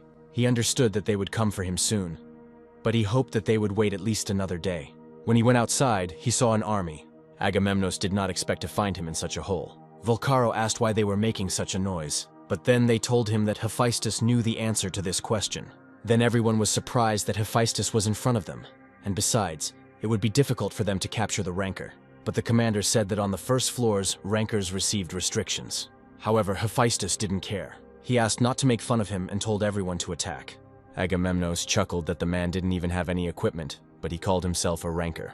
Moreover, they also had a raider on their side, Chris. Hephaestus was surprised when he saw the guy. When Chris said that there were penalties for rancors for interference, he said that Hephaestus was also a rancor. Then he told the guy to attack, and the guy remained calm. But Hephaestus's blow caused an explosion. This explosion also affected other soldiers, but Hephaestus didn't care. He continued to fight fiercely with Chris. Their battle destroyed buildings in the area. Suddenly, Chryses said that he respected Hephaestus. For instead of gaining greater power, Hephaestus continued to hold the hammer in accordance with his beliefs. And then he kicked Hephaestus. But despite this, Hephaestus still looked menacing. Then he also attacked Chris. In this battle, Hephaestus did not hold back, and with all his might, he randomly attacked the players. At that moment, he was surprised, and scratches appeared on his body. Chris immediately said that the fine for this would be serious. Chris truly respected that Hephaestus had given up his power for his principles. Then Chris admitted that this was why he didn't want to fight. But at that moment, everything had to be thrown aside, and their collision created an even bigger explosion. After this, Hephaestus's body began to turn to stone. At that moment, the blacksmith noticed the shield. In the hands of Chryses was a shield created by Hephaestus. It was a shield with an image of a snake-headed Gorgon. This duplicate was enough to suppress Hephaestus in his tired state. After this, the man collapsed to the ground. Chris thought that this was the end. Agamemnon also rejoiced at the end of the battle, and he ordered that the criminal be quickly brought in. But some people disagreed, and then one of the soldiers lost a leg. Kai stood up for Hephaestus. Kai was interested in what these lousy people were doing in this wonderful place. Then Agamemnon was surprised that Kai was behind everything. Everyone started whispering that Kai had set a new record in the tutorial, and everyone was wondering who he thought he was, since he interfered alone. But Kai immediately recognized Chris and thought that it was madness for rankers to fight in such narrow streets. If the steward intervened in the fight, Olympus would lose influence on the floor, and Kai needed Hephaestus at least for the gigantomachy. Kai was asked if he would stall for time until the petrification wore off, but Hephaestus had already begun to stir. This made Agamemnon tense. The petrification of the Aegis was active once per day, but the duration of the copy's effect is unknown. And if the petrification wears off, Hephaestus will be able to move again. And there was no more time to lose. Then the order was given to kill Kai and bring the criminal. Agamemnon was told that there would be a fine if they killed a newcomer, and for this, the soldier lost his head. The man asked what else they would say about the fine, and then he added that he would appoint as manager the one who would kill Kai and bring in the criminal. With this motivation, everyone immediately rushed into battle. Then Kai's sword began to absorb the power of the giant fire, and he attacked the soldiers with fire. They all started burning alive. The order was to retreat and attack again, but Kai's eyes found the trajectory, so he began to attack the soldiers furiously. No one could resist such an enemy. With just one swing of his sword, Kai could kill someone. But suddenly Kai noticed someone approaching. To defend himself, he used a mana skill, and there was an explosion. Kai asked if they thought they could take it with numbers alone. Then the order was given to attack at once. Agamemnon didn't understand why those who had reached at least the 10th floor couldn't defeat a newbie, and the man refused to believe that there was a newcomer in front of them. Forming a pillar of fire, Kai caused the fire to consume everything, but he did not forget about Hephaestus. He wanted to ask how long Hephaestus would sleep, but someone's attack was approaching him, and a moment later there was an explosion. The boy was pushed back by the force of the attack. Chris finally decided to intervene in the fight. When asked how he was connected to Hephaestus, Kai replied that he was a client of the blacksmith, but Chris thought it strange to interfere just because of such a relationship. Kai felt the power of Chris and understood that if he relaxed in front of the follower of Apollo, he would die. Having used gigantization, Kai knew that he could withstand 5 of Chris's attacks, but Chris didn't think the guy would be able to do much against him. Kai tried to hold back the subsequent attack. At that moment, all his equipment resisted the fire and held it back. However, Kai could not resist for long. Because of this, he immediately received a burn and realized that he could not withstand the attack with simple force. Kai thought about the ice crystals, but the fire was approaching again. The guy wasn't given a second to rest. Kai used a clot of mana, but he couldn't stop all the flames, and most of the attack hit him. However, Kai was still able to stand firm, but he had second-degree burns, and knew that at this rate he would be fried. But the penalty to Chris for such an attack will also be strong. Instantly, wounds appeared all over the guy's body, and Kai was determined to withstand 2 more attacks. Kai wanted to hold on a little longer, but suddenly tensed up. Chris quickly approached him and attacked, and Kai couldn't defend himself from the blow. Chris's blow launched Kai into the building opposite. But for this attack, the guy again received a fine and experienced pain. The fight was also making it harder for Chris to cope. Having broken through the wall of the building, Kai found himself inside. He thought that he had greatly underestimated Chris, who, despite his wounds, was fierce. He was wondering what the best course of action would be. But suddenly he noticed a light. The guy immediately recognized his subject. At that moment, Kai thought he was lucky. Chris was previously told that he would understand the tower's power once he passed the penalty. At that moment, Chris understood the meaning of Apollo's words. He thought that the tower was as if alive and protected the ecosystem of the lower floor. Agamemnon praised Chryses for his work. Afterwards, he ordered to capture the criminal and find the wounded. And Chris advised to just leave it. Agamemnon did not have time to be indignant at this. But the conversation with Harris was interrupted by a sudden explosion. And from there, Kai came out with a new artifact. Chris immediately noticed something was wrong and stopped Agamemnon. He immediately said seriously that Kai was dangerous. Dark Attribute Mana was a special case, but it also came from a dying person.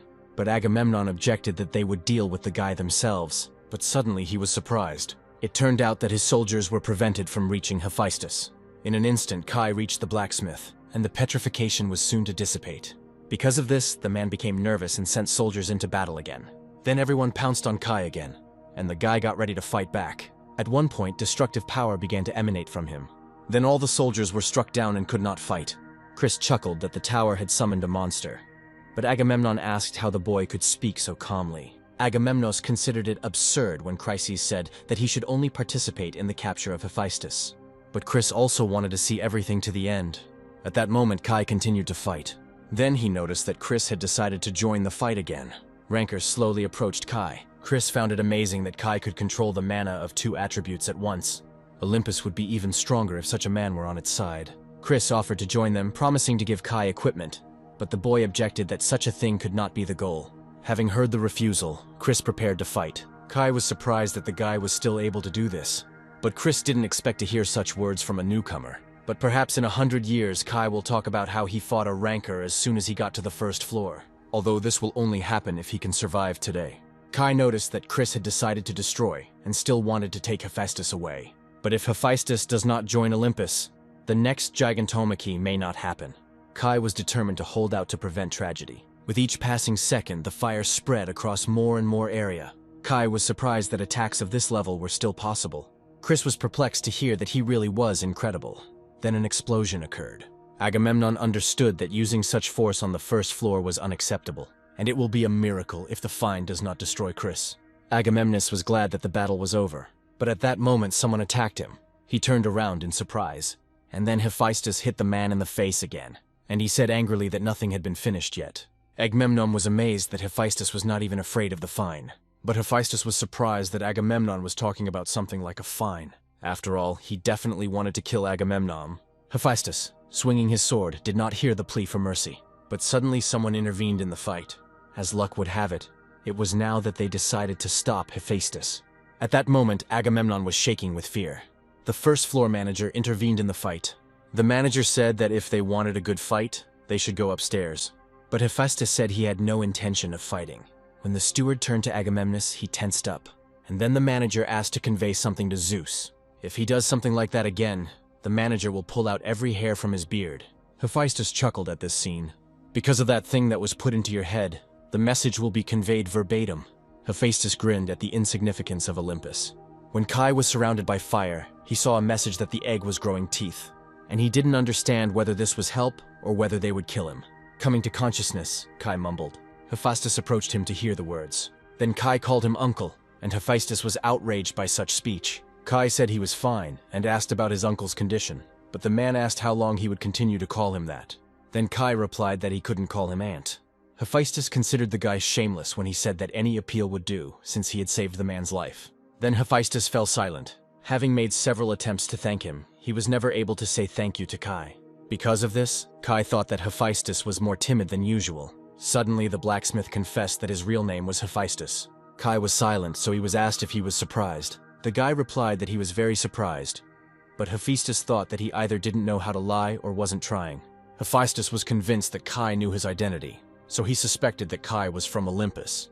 But now he knew that Kai was no ordinary player, and he was not from Olympus. Because the Olympians would go into hiding, Hephaestus decided to rent a good forge. Hephaestus promised to repay for the help and asked to wait a few days. He promised to make the best blade. This made Kai smile.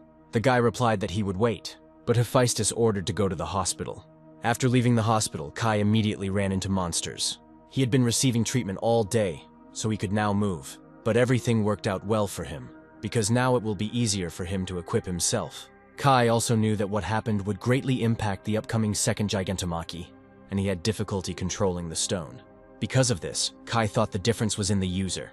But after processing, the function of summoning hell appeared, and it was something like a source of power, and the stone was closer to the conductor of power than to the repository. But Kai learned to use it and began to get into it. Suddenly, he received a message from Hephaestus.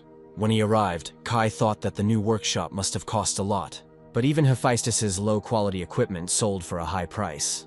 Because of the silence in the forge, Kai decided that the work was finished. Hephaestus immediately got down to business and handed over the item.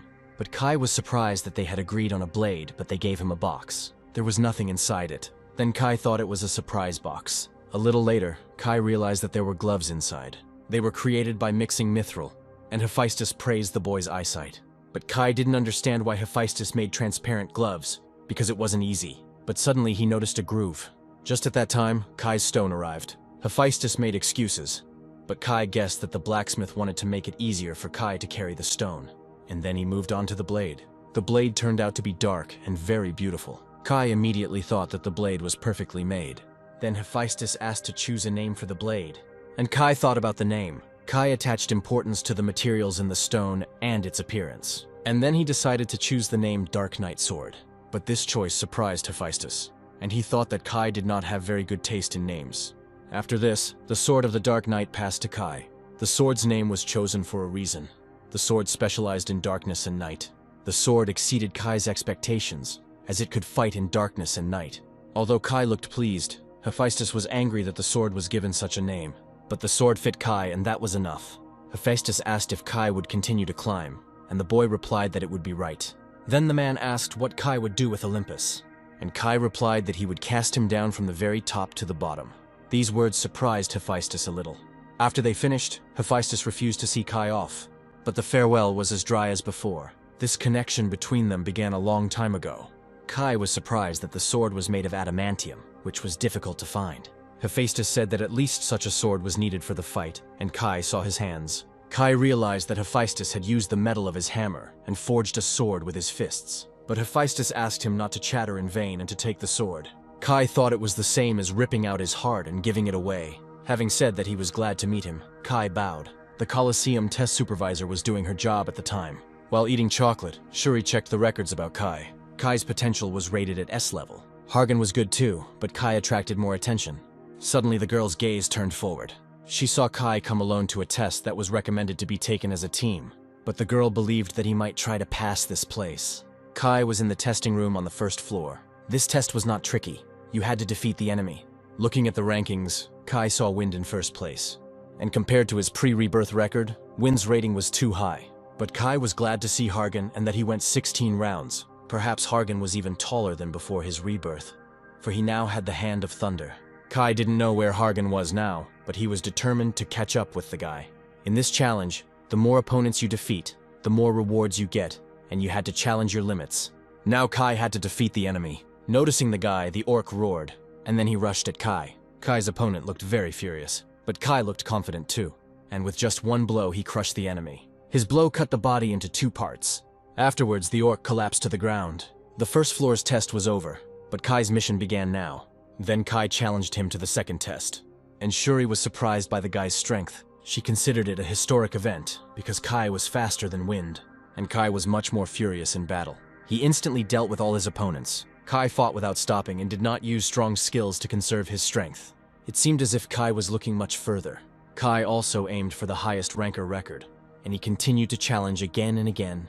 Now Kai easily took control of the giant flame, and he attacked his new opponent. But the enemy was able to withstand the attack. Kai realized that there was no point in delaying and stopped holding back. Then he used partial gigantization, and the enemy's sword began to break because of the flame. And then Kai defeated the enemy, and in that moment everything around became quiet. The man said that this was his second defeat. The difference between the two winners was noticeable. But Kai replied that he would have had a harder time if his sword had not been so worn. But the man thanked the guy for a good fight. At that moment, Kai's stats increased, and Kai realized that he had now caught up with Wind. But he had to pass a test that no one could pass. But only 30 seconds were given to answer. The players were not allowed to rest. If there was enough time to rest, there would be no point in the test.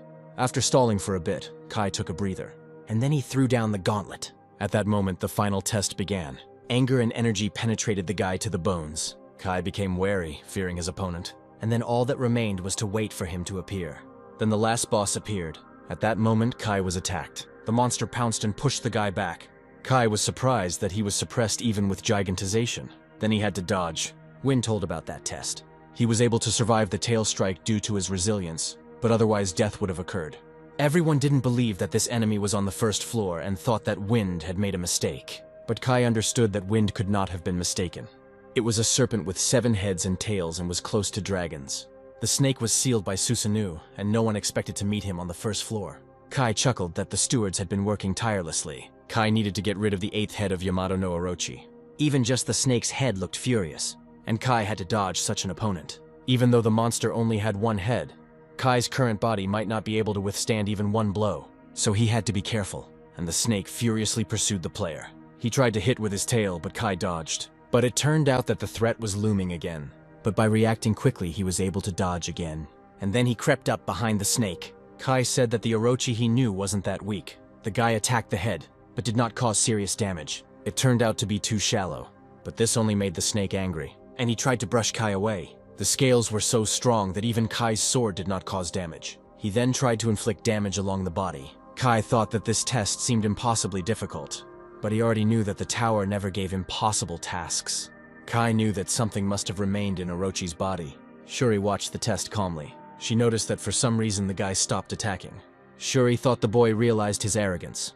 She thought that Kai would have been enough to just wound Orochi, but suddenly the guy said that he found it. This made Shuri surprised, and Kai looked furious and confident. Then he jumped onto the snake's body, and he began to move up it.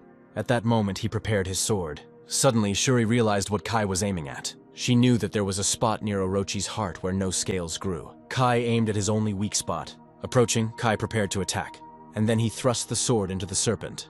The monster roared due to intense pain, but Kai's sword didn't go deep enough.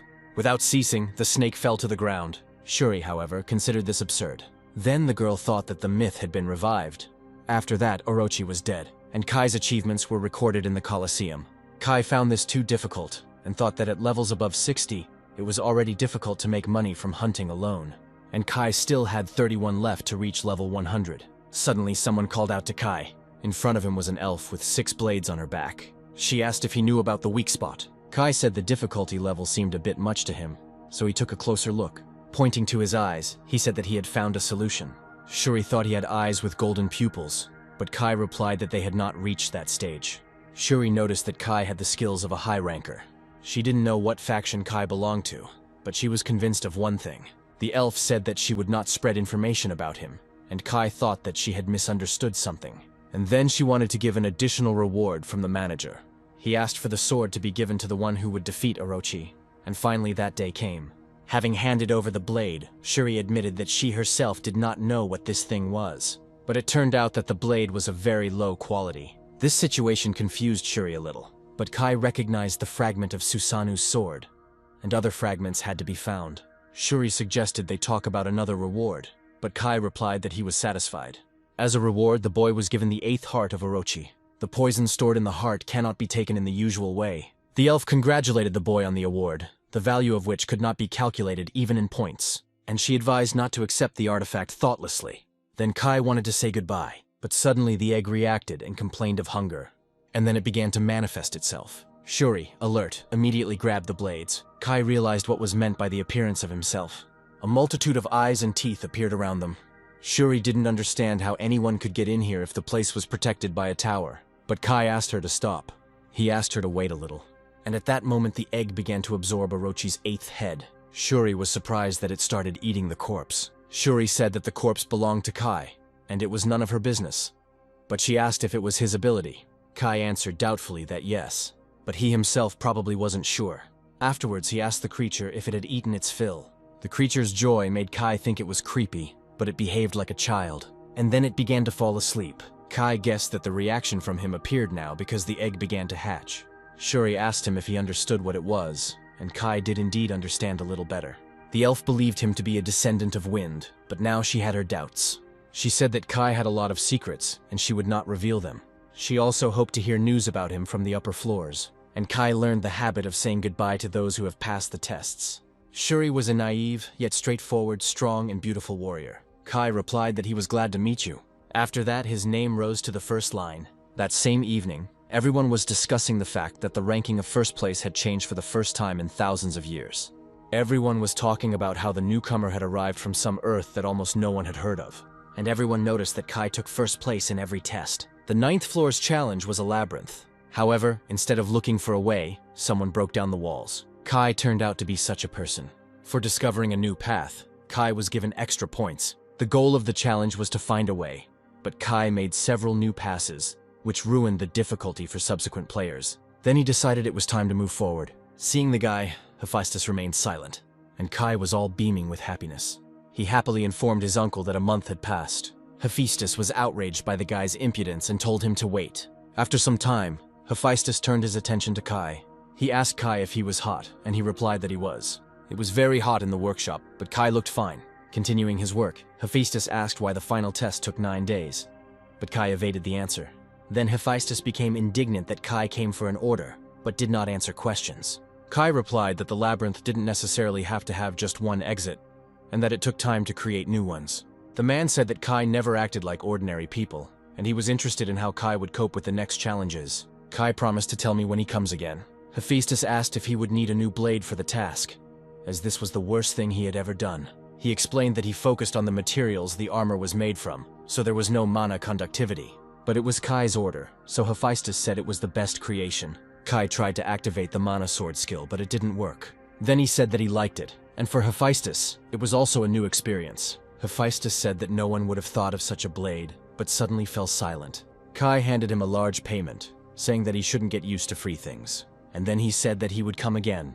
Immediately after this, Kai headed towards the portal. Finally, he could go to the double-digit floor.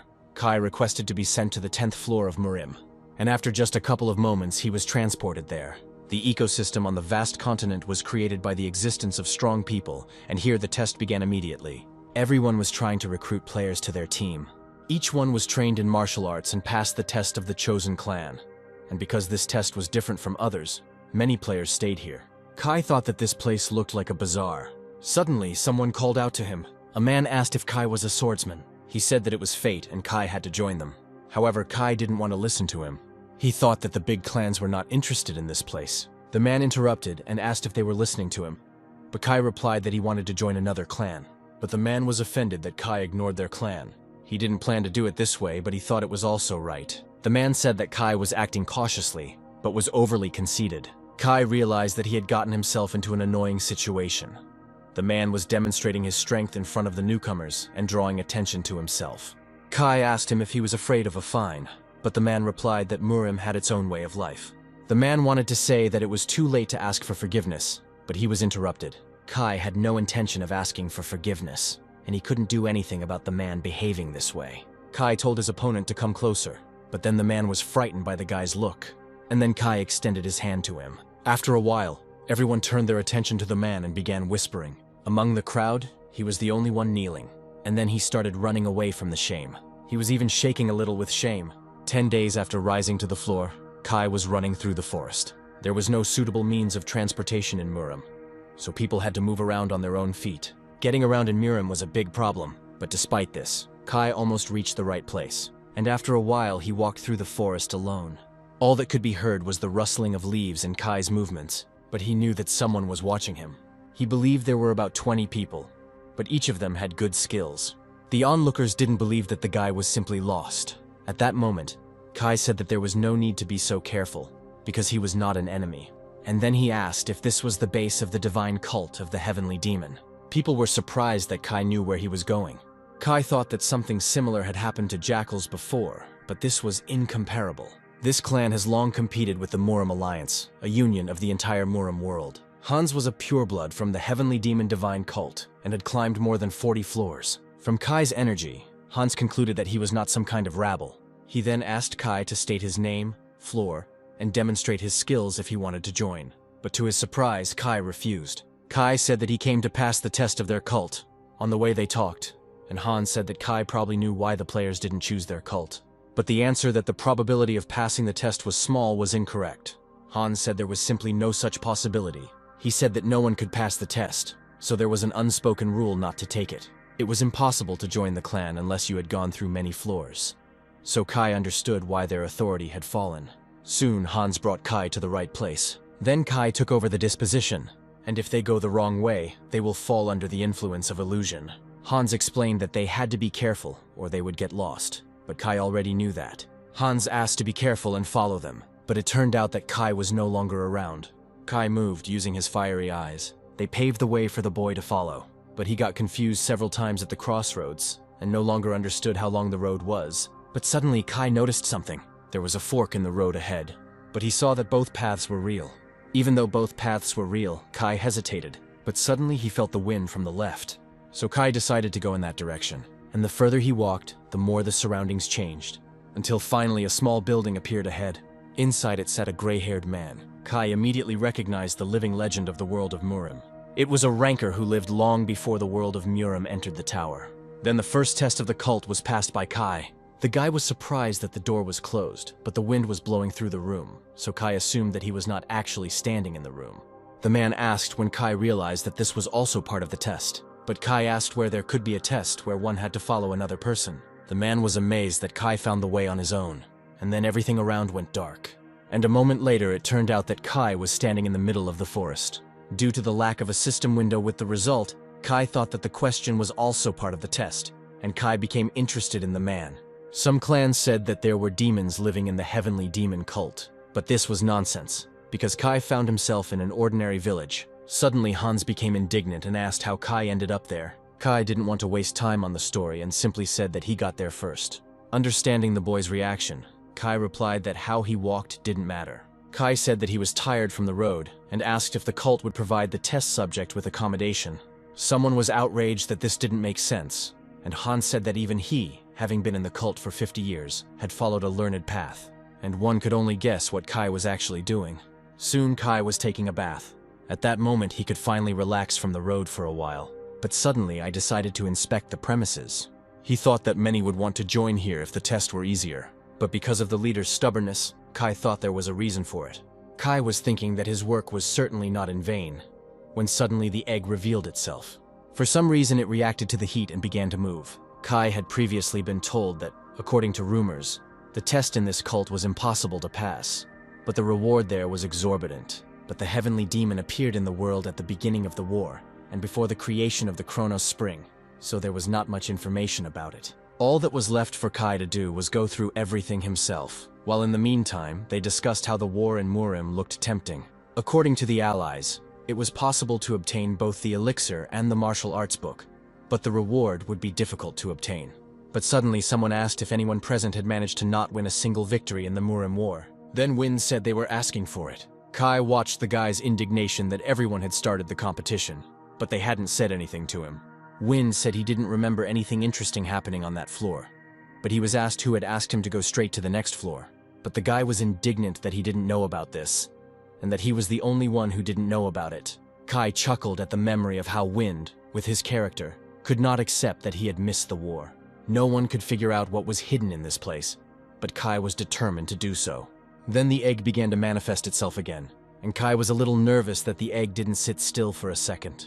About a month ago, a few days after clearing the Colosseum, Kai was examining the egg. He noticed that the size had increased several times. The egg was suspicious, and had the patterns of the outer god. But Kai was convinced of one thing. It was indeed the egg of the outer god. Kai wasn't sure what the creature would look like when it hatched, even though he had fought them many times.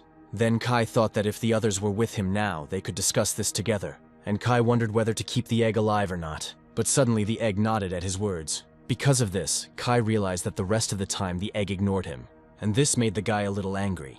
And then he said that it was no good, and apologized. But the boy's actions scared the egg, and when Kai swung his sword, it even screamed. But nothing happened at that moment.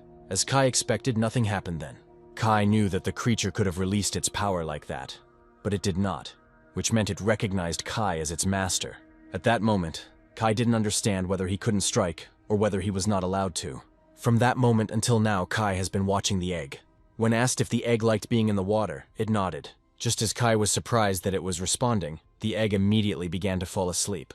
Then he was indignant that the egg slept for the whole month, but in the end only said a couple of words. After this, Kai was again left wondering whether he had accidentally entered a tiger's lair. The next day, everything happened in the divine cult of the heavenly demon. Inside, a meeting of the 4 heavenly lords was being held. They discussed how, for the first time in 30 years, someone had challenged them. But the Lord of Fists corrected that 34 years had passed.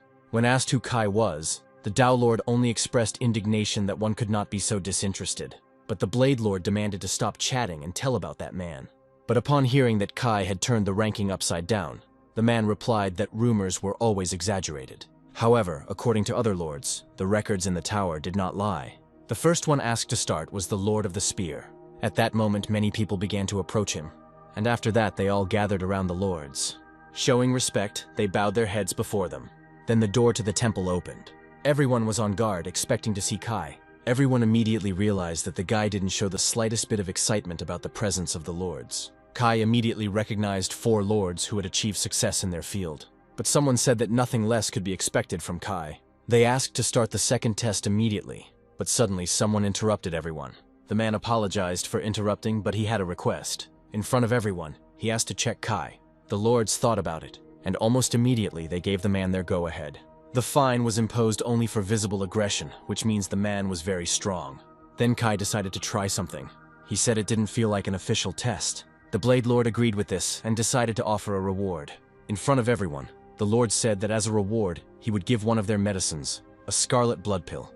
This made Kai grin, and saying that it suited him, he grabbed the sword. Due to the test, some of Kai's opponent's restrictions were lifted. The atmosphere around them immediately became tense. Even though the opponent was penalized, Kai still considered the challenge too difficult. After all, people of the level of heavenly lords were speaking out against him. While Kai was thinking that he didn't expect this, the enemy turned to him. The man said that Kai passed the first test. The opponent's speech was interrupted because Kai assumed that the man had not received such recognition. Kai chuckled and hinted that the opponent was not as outstanding. This made the man lose his temper, and then he rushed furiously into battle. In an instant he was able to reach Kai, but despite his speed, Kai dodged the blow. Then the man was once again surprised by the boy's abilities, but Kai remained just as calm.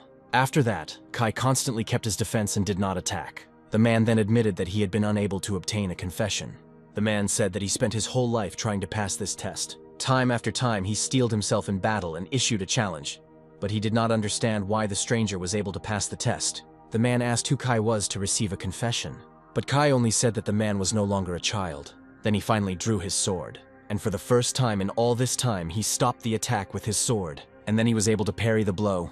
Due to Kai's maneuver, the man lost his balance, and when he looked back he saw that Kai was ready to attack. Using gigantization, Kai struck his opponent. One blow was enough to knock down the enemy. In response to the man's question, Kai replied that he was too weak to pass the test. Then there was silence in the room.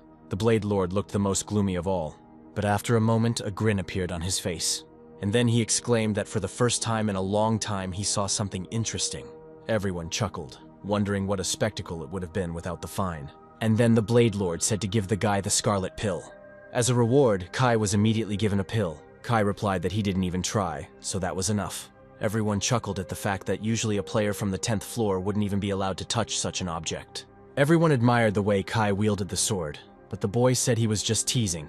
Then the Blade Lord suggested moving on to the next test. The Lord of the Fist was responsible for the second test. The test would take place in 3 months, and during that time Kai could ask for equipment, medicine, clothing, or shelter. Kai knew that this lord was considered the weakest, but considering the force he put into his attack, he was very strong.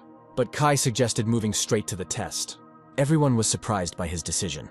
The Lord of the Spear immediately said that Kai's decision seemed disdainful towards their cult. Kai apologized for any offense he might have caused, but continued to insist on his own. The Fist Lord also wanted to proceed to the test, but the Blade Lord stopped him, because the test was given by the cult leader. He said that only a heavenly demon could change the test. The Lord then repeated that Kai was given 3 months, and he had to figure out how to counter the Fist Lord's techniques. At that moment, Kai had to come to terms with it. Soon everyone was whispering about the stranger who looked down on the lords. When discussing Kai, everyone said that he looked normal, but Kai was irritated that everyone was discussing him so actively. Moreover, the person who is the second most powerful person in the clan personally saw Kai off. But it turned out that this was not an order, but a personal whim of this lord. He admitted that he hadn't met people from the outside for a long time, and he was excited about meeting them in person. To Kai, it looked like the lord wanted him to pass the test. But in this clan, Kai felt differently, because usually people wanted to join their clan for the sake of its prosperity. Soon they came to the right place. The lord offered to look at books and weapons, but asked why Kai needed a hospital. Kai decided to ask again whether they would definitely provide him with everything except high-class martial arts and miraculous potions. And when they answered that this was indeed the case, Kai chuckled and said that they would regret it. Within the clan, everyone was busy with their own activities. It turned out that Kai asked the doctor for all the available remedies, and the healer didn't understand how Kai would use everything alone. The doctor became alarmed and asked to return all the medicines that Kai would have left after 3 months. But Kai agreed for him that he would have to compensate for the cost of the damaged medicines. Afterwards, Kai was about to leave. The doctor whined, asking to return what was left, but Kai understood that there would be nothing to return. Soon, Kai found himself in the training cave. Kai knew that the only way to get in here was to open the passage from the inside, and this was perfect for him. Then he began to pull the contents out of the inventory. Thus, mountains of medicinal products formed on the sides of it. Instantly, he began to absorb it all, but soon he began to choke on it. It was the first time Kai had taken medication to such an effect, but it was so disgusting that he would have preferred to be stabbed with a knife. Some of the mixtures were poisonous, but Kai did not take too much of them, so he limited himself to colic. And all this was for the sake of Orochi's heart. Before this, Kai didn't know where to get enough medicine to neutralize his poison, but he was very lucky. Suddenly the egg opened its mouth, reacting to Orochi's heart. But Kai forbade him to think about it, promising to make scrambled eggs out of him otherwise. After the egg fell asleep, Kai was about to continue. As soon as Kai accepted the heart, the poison spread throughout his body. Suddenly Kai started to feel sick, so he realized that more medication was needed. His hands were stained with his own blood from where he had vomited. The next moment, Kai fell to the ground, his mana constantly rising. He didn't understand why her growth had become so abnormal, but it turned out that the mana master's skill had started to work. Then Kai thought that he could absorb all the mana from Orochi's heart. As Kai continued to eat the medicine, he didn't think it would be so difficult, and then he realized that this would take him a lot of time. A month later, someone came to that cave. People were surprised that it felt as if Kai would sit in the cave for the entire 3 months. Hans thought everyone wanted to learn secret fighting techniques, but Kai's actions were unclear. To warm up, the Lord of Fists trains every day, but what was Kai doing? It was also unclear why Kai needed the herbs, but suddenly Hans noticed something. Then the entrance to the cave opened. The one who came out of it asked if they had come to meet him, but the warriors were surprised to see Kai. Soon, Kai was eating the food offered to him. The others watched him silently. He was asked if he was hungry, and was told that there were supposed to be cereal balls in the cave.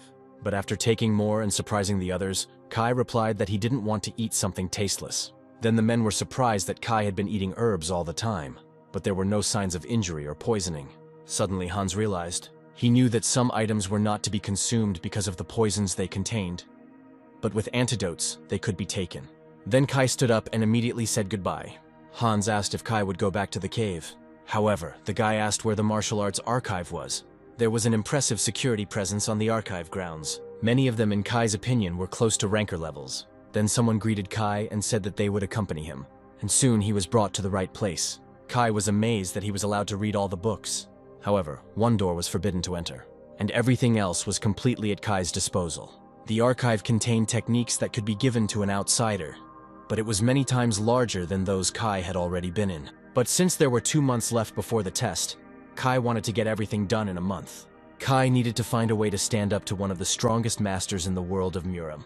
And Kai was looking for something specific. He was looking for a technique created by the heavenly demon, and finally he was able to find it. A month later, the Blade Lord was informed that Kai had spent the first month in the cave and the second month reading books, and they believed that Kai decided to read all the books. Although they believed that this was only possible in 3 years, Lord admitted that the guy's actions were peculiar, but another person said that Kai was wasting his time. Then the Lord admitted that he could not understand or predict the boy's actions, but that was why hopes were pinned on him. That day, Kai left the archives earlier than usual, having finished his business. The guy said he got everything he was looking for. A month later, preparations for the test began. It was reported that in the 3rd month, Kai again locked himself in the cave. This made the Lord of Fists wonder if there was any point in his 3-month isolation, but he found it inspiring, so he promised to try not to kill the guy. People were happy that on this day they would see the Lord's skill. There were also whispers about Kai, saying that the major guilds were fighting over him. At that moment, the Lord of Fists appeared before everyone. The mere sight of him made many feel pressure, and the Lord noticed that the cult had weakened and now there were only children in it. Then he ordered everyone to be silent. He demanded that they show respect, because this was a test from a heavenly demon. At that moment, there was a deathly silence, and then Kai appeared in front of everyone. He asked what was wrong with the atmosphere. The man said that Kai was late, but the boy replied that the main character appears at the end. The Lord of Fists got straight to the point and said he was curious to see how strong Kai had become over the months. And Kai said again that they would regret giving him 3 months. The guy had to dodge or block his opponent's attack. The Lord looked very furious in the first attack, but despite this, Kai did not lose his calm. The next moment, a bright light illuminated the entire hall. The Lord's power was devastating, but Kai was able to dodge the attack. Then he realized that it would be bad if he fell under the next attacks. The Lord, however, believed that evasion was a good decision. If Kai tries to block the attack, there will be nothing left of him, according to the Lord. Unlike this fight, last time Chris was injured and had severe limitations, so Kai immediately felt the difference. And the Lord himself was stronger than that rancor. The next moment, the Lord's fists became faster. Thanks to his eyes, Kai was able to dodge. But after the last attack, the Lord froze for a moment, and then he released all his energy. However, he was indignant that Kai dodged again. He thought it was because of Kai's skill, red eyes.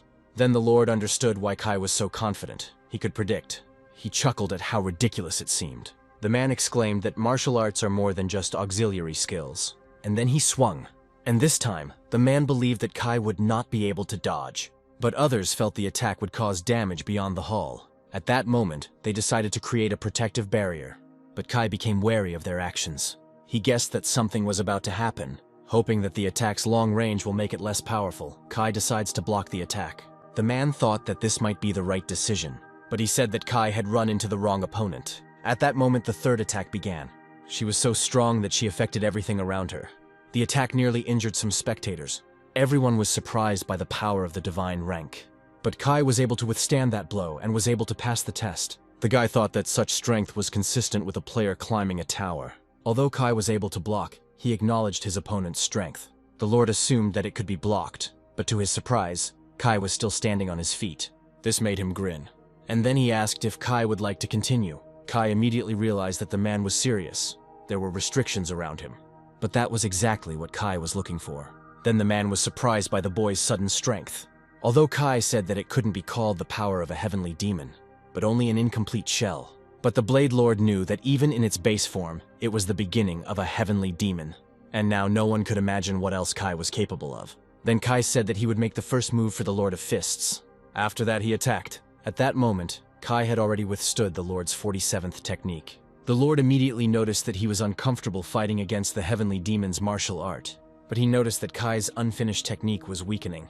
When the man said that they would fight fairly, Kai chuckled, not expecting to hear that from a rancor. At that moment, there were already 59th sustained technique. Kai noticed how the difference between their strengths had increased dramatically. The boy suggested that the technique was weakening, and the man chuckled that he should be ashamed that the fight was going on for so long. But the Lord believed that the battle would soon end. Kai immediately noticed that the man's fine had increased, meaning the technique would be more powerful. But Kai's stamina began to run out, so he became weak. Because of this, he had to use the mana ball skill. But this did not stop the Lord, and he prepared his fist for a new blow. The next moment, there was an explosion. In the midst of that chaos, the Lord of Fists remained standing. The Lord considered Kai to be abnormal, considering that he fought with the Lord after barely reaching the 10th floor. But at that moment, he decided to end it all. And he thought that he was also crazy for enjoying the fight. Because of his attack, the Lord was fined again. Then he shouted at Kai to attack him, but Kai was already quite exhausted from the battle. The Lord asked why Kai was standing and where his arrogance had gone. At that moment, Kai was open to attack. He took the hit and was able to withstand that technique. But immediately after this, another blow followed. Kai managed to dodge it, and the Lord thought that things were now becoming more fun.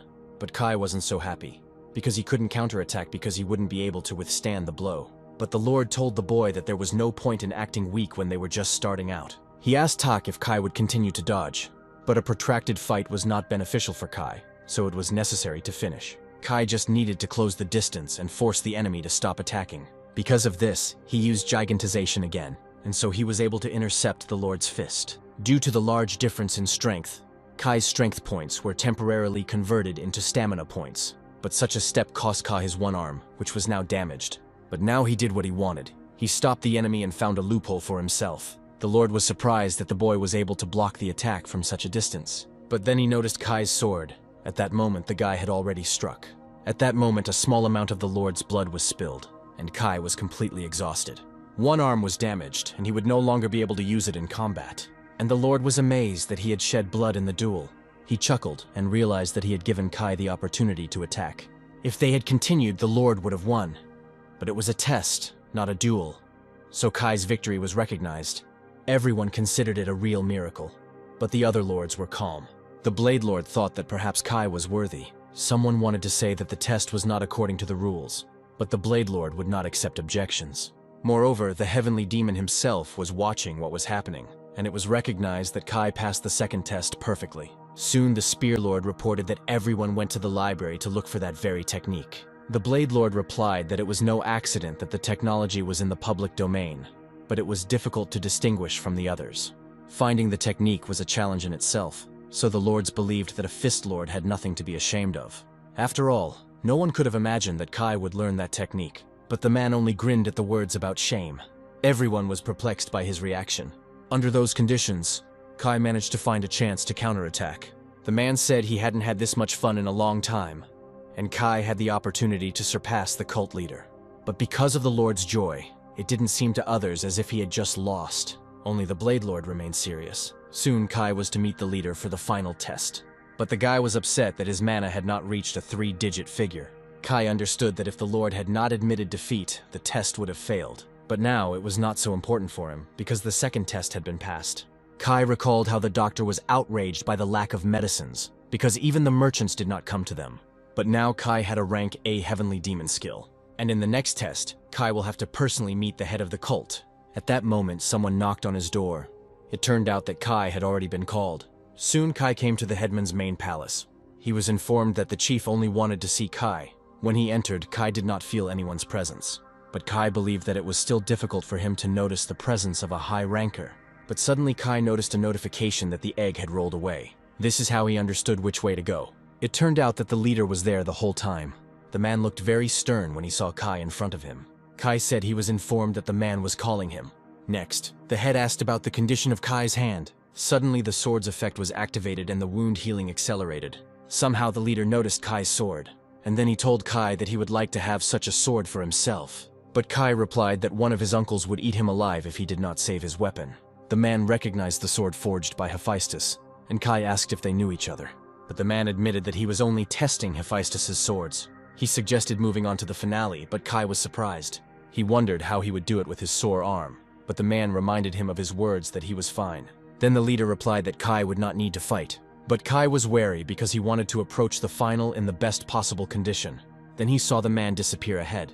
Then he was surprised by the illusory barrier. That barrier turned out to be more reliable and elusive, and Kai's eyes could not cope with the resistance to the illusion. The next moment, Kai realized that he could not pass through the barrier. But then someone grabbed him by the shoulder, and then they dragged the guy along. Kai found himself in the middle of empty space. At first he didn't understand what was happening. But then I looked closer and saw the head of the cult. Then the man said to follow him. Using fire, Kai continued to move forward.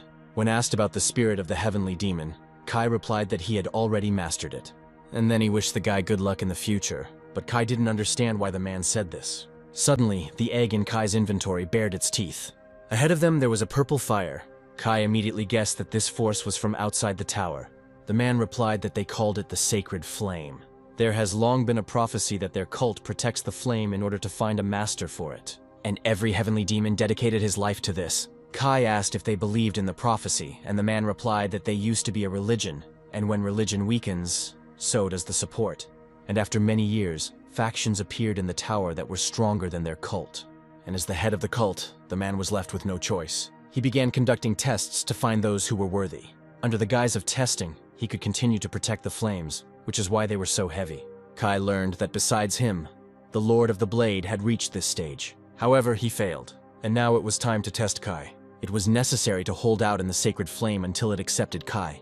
Kaya was immediately engulfed in flames. Kai found this very difficult, since such tests could only happen at the end of the tower, and Kai didn't know if he could even survive the cult leader's test. He was able to pass the second test thanks to technology. However, in the flames, Kai will be an ordinary person. But he accepted it and moved forward.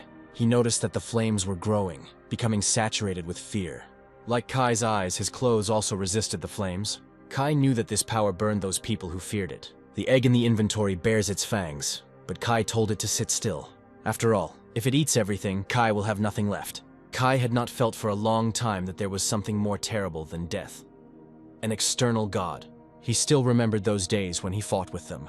But if he is afraid of this, he will not be able to master the flame. At that moment, his gaze gained confidence. Then Kai said that if the flames were an external god, he was already sick of them.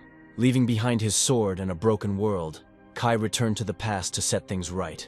That decision had been made by Kai and his comrades many times, and from that moment on, Kai continued to move forward towards his goal and became stronger. Kai said that he came back to defeat them. Then the flames above him began to thicken.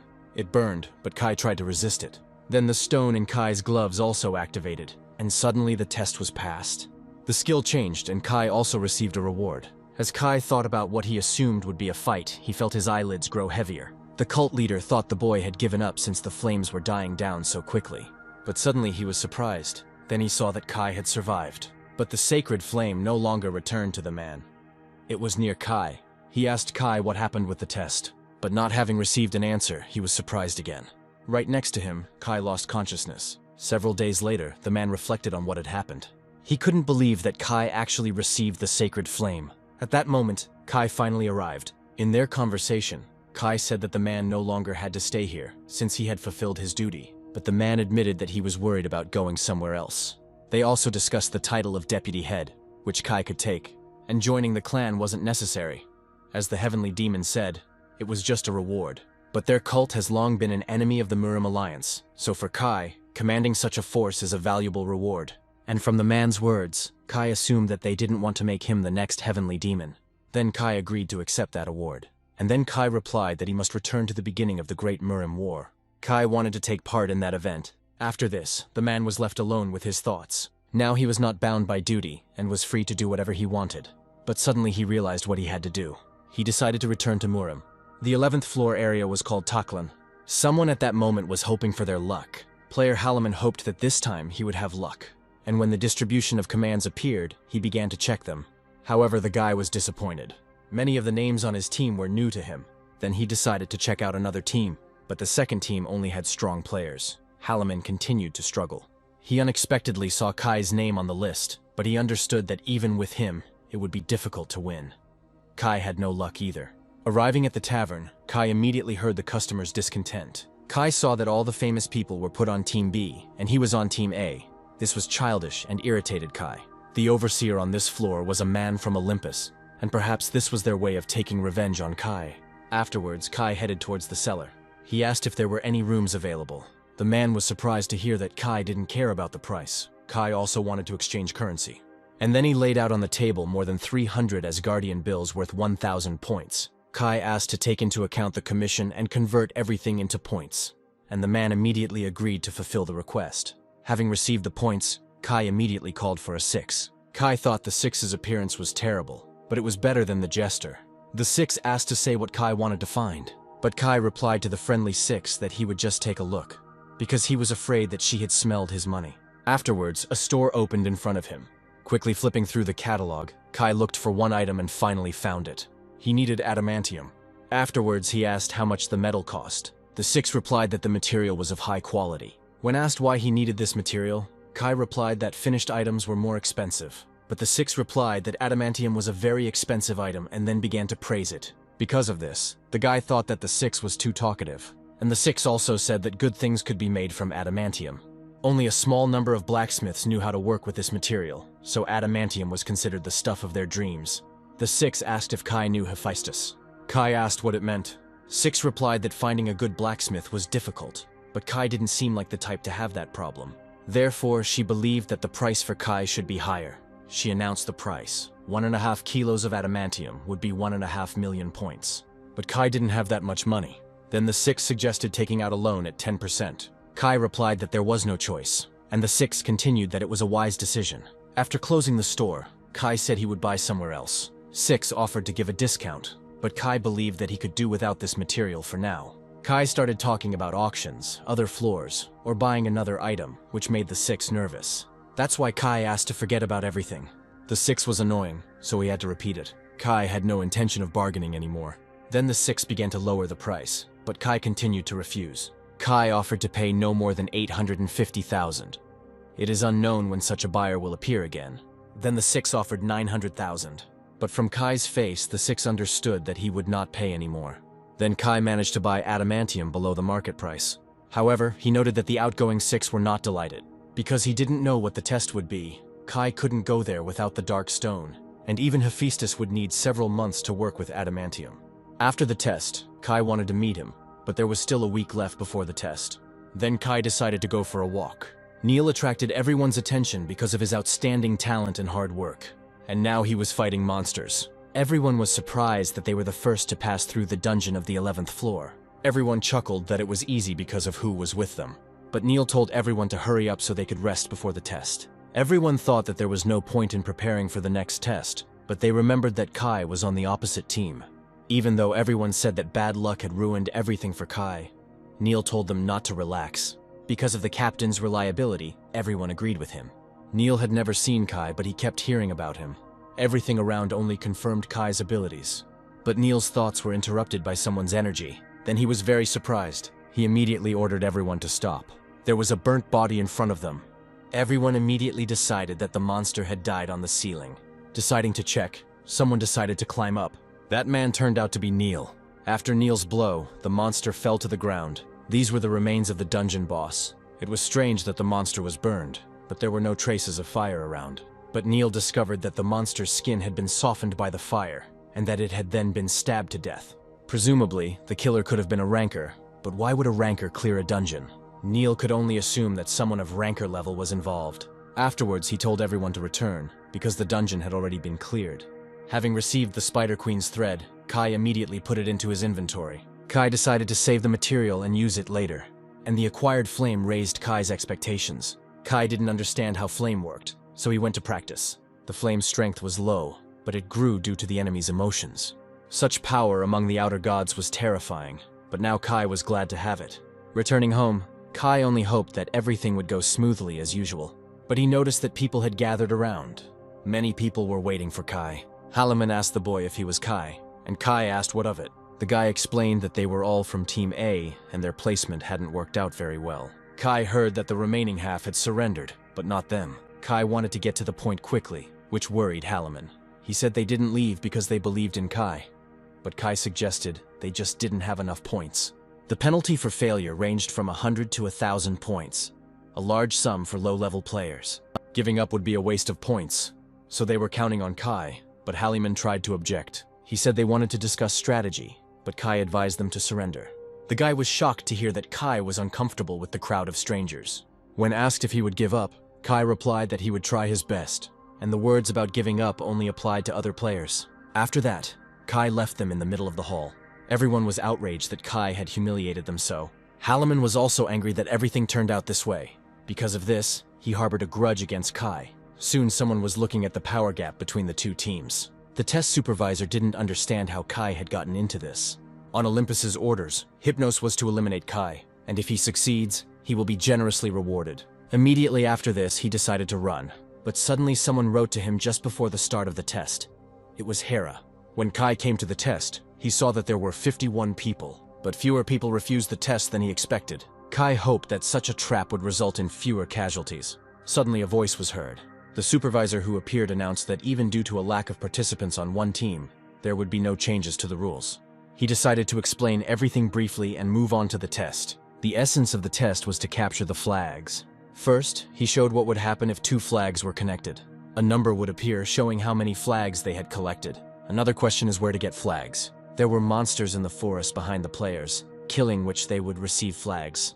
Many were already looking forward to the challenge, and all that was required of them was to collect as many flags as possible. And the team that collects the most flags will be declared the winner. But everyone understood that in this test the flags could be taken away. Today it was allowed to kill, threaten, and loot. 2 kings will also be selected for the test. But the death of the king will not make the team lose. But Kai immediately realized that the weakest one in their team would be chosen as king. Afterwards, they suggested to start the test. Instantly a circle formed under the 2 teams. It was at that moment that their test began, and Hallaman was chosen as king. While the guy was attacking, Kai wasn't surprised. He didn't understand how Hallaman had even gotten to this point. Hallaman rushed after Kai, saying that he needed to protect the king. But Kai thought that the boy was asking for help. Kai said that he would go collect the flags, and Hallaman should sit quietly, because no one would come for him now anyway. Kai was determined. Neil was the calmest of all the others on his team. The rest decided to finish faster, because the difference between the teams was big. Neil understood why the players were relaxed, but he thought they were too relaxed. Because of this, the guy sighed heavily. Suddenly, someone asked if he was worried. He recognized Rael, and the girl was glad that he remembered her. At that moment, she took her power on Neil. The guy immediately recognized the effect of strengthening and healing. The girl said that the difference in strength was big enough that they could afford to relax. Neil asked her if she thought it was strange that the selection had worked so well for them. The girl listened to what they said in his hometown that nothing happens by chance. Rael asked if Neil knew who the king of their team was. Neil actually saw someone shining at the very beginning. Neil had a good memory, but that moment was strange. For some reason, he couldn't remember the face of their king. Hallaman sat alone and watched the opposing team's score rise. Suddenly, someone behind them said that they had knocked most of the flags out of the monsters. His team said that it was now enough to defeat the enemy king for the situation to change in their favor. And there was only one person on their team who was capable of doing this. At the first meeting, Kai didn't seem like he wanted to cooperate. But Hallaman became king, so defeating the enemies without protecting him will be problematic. Hallaman thought that Kai would most likely return soon, since he told him to wait. But suddenly the whole team tensed up. Someone was approaching them. The enemy said that everyone was told to watch their step. The opponents said that even Kai would do nothing if they killed the king. Team A immediately prepared to fight, because there were 10 of them too. But instantly one of them was killed. One player instantly cut off his opponent's head. Hallaman could only tremble with fear. And the enemy chuckled that now there were 9 of them. Because of what happened, Team A lost their fighting spirit. And the opponents only grinned at the fact that they were running away. One player tried to take Hallaman away, but then the king of the team saw blood spilled in front of him. Someone was desperate to get the king's head. The man took merciless aim at the boy. Hallaman closed his eyes in fear as blood spilled. Kai intervened in the fight. He immediately noticed that his instructions were not followed. But Hallaman was still glad to see his savior. At that moment, the tide of the battle changed dramatically. The enemies trembled with fear before Kai. They considered retreating, but Kai was getting closer. He instantly hit the first players among them, and having killed them, he moved towards the rest. One player exclaimed that there were more of them, and they had to kill Kai. However, he too was quickly killed. Kai's blow cut the boy's skull in half. This spectacle only made the experience more terrifying. At that moment, the enemy lost his fighting spirit. Only one person in front of them looked so brutal. So one player started begging for mercy and offered a flag. Kai immediately froze at this proposal. The others also froze when Kai accepted the flags. And then he asked the others what they would do. Everyone was scared by the words that they would give up the flags, or something more serious would happen. For the players whose lives were at stake, the choice was not difficult, and Hallaman tried to kill himself, which is glad to see Kai as an ally. The guy apologized for his rude behavior and offense towards Kai, but Kai didn't pay attention. Kai then said that the first half of the game was over, but Hallaman didn't quite understand him. Kai said the team's decision to split up was a good one, but the main thing was not to lose the flags. It turned out that Kai had 27 flags, which surprised Hallaman. Having counted his flags and the team's flags, Kai noticed that the number was starting to decrease. Flags were being taken away. Kai then announced that opponents would now find it more effective to hunt players. Kai said that people would probably still come for the king, but the guy was afraid that they were talking about him. But Kai sternly asked if they had another king. Afterwards, Kai said not to leave him, because without the king, even he would have a hard time winning. Addressing the guy by name, Kai once again reminded him not to go further than 20 meters. Team B was upset that someone was giving flags to Kai. Neil thought it was pathetic that they ran away when it was 10-1, but this meant that even if they split into groups, they could be defeated. Suddenly Rail intervened and said that Kai would most likely protect the king since he had met him. Then the girl said to contact every skilled player. Neil was surprised that she wanted to move to that strategy, but the girl said that despite the losses, their team still had an advantage. No one has any other suggestions left? At that moment, everything was decided. Rail suggested catching Kai and the king at once. Kai continued to defend the king and take away the flags. Halliman noted that it was not a competition between two teams, but 10 people against Kai. Suddenly Kai thought about something. He had 100 flags, but it was too early to give them to the king. So far everything has gone smoothly, but if the king is killed or the flags are taken away, everything will get worse. Kai decided to hand over the flags at the end, and the guy noticed that everyone was scared at the sight of Kai. He asked whether the enemy was aware of the situation or whether they sensed everything instinctively. Kai also noticed that his opponents voluntarily gave him their flags. Kai asked if the opponents had already exchanged information. Most likely, the whole team already knew that Kai was with the king and agreed to give the flags to Kai if they crossed paths with him.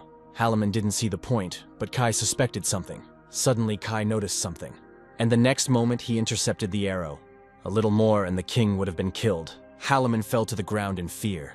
At that moment, Kai understood why they were trying to save their lives. He realized that this was an encirclement strategy. Kai also noticed the network of heaven and earth, a trap from which there is no escape. Halliman was frightened when he heard that everyone had to be killed. He became even more scared when Kai swung at him. But Kai drew something on the ground. Then he told Halliman not to leave the circle, otherwise he would die. The guy was indignant that he was asked to wait in place and die. But Kai repeated again that he only asked to wait in the circle.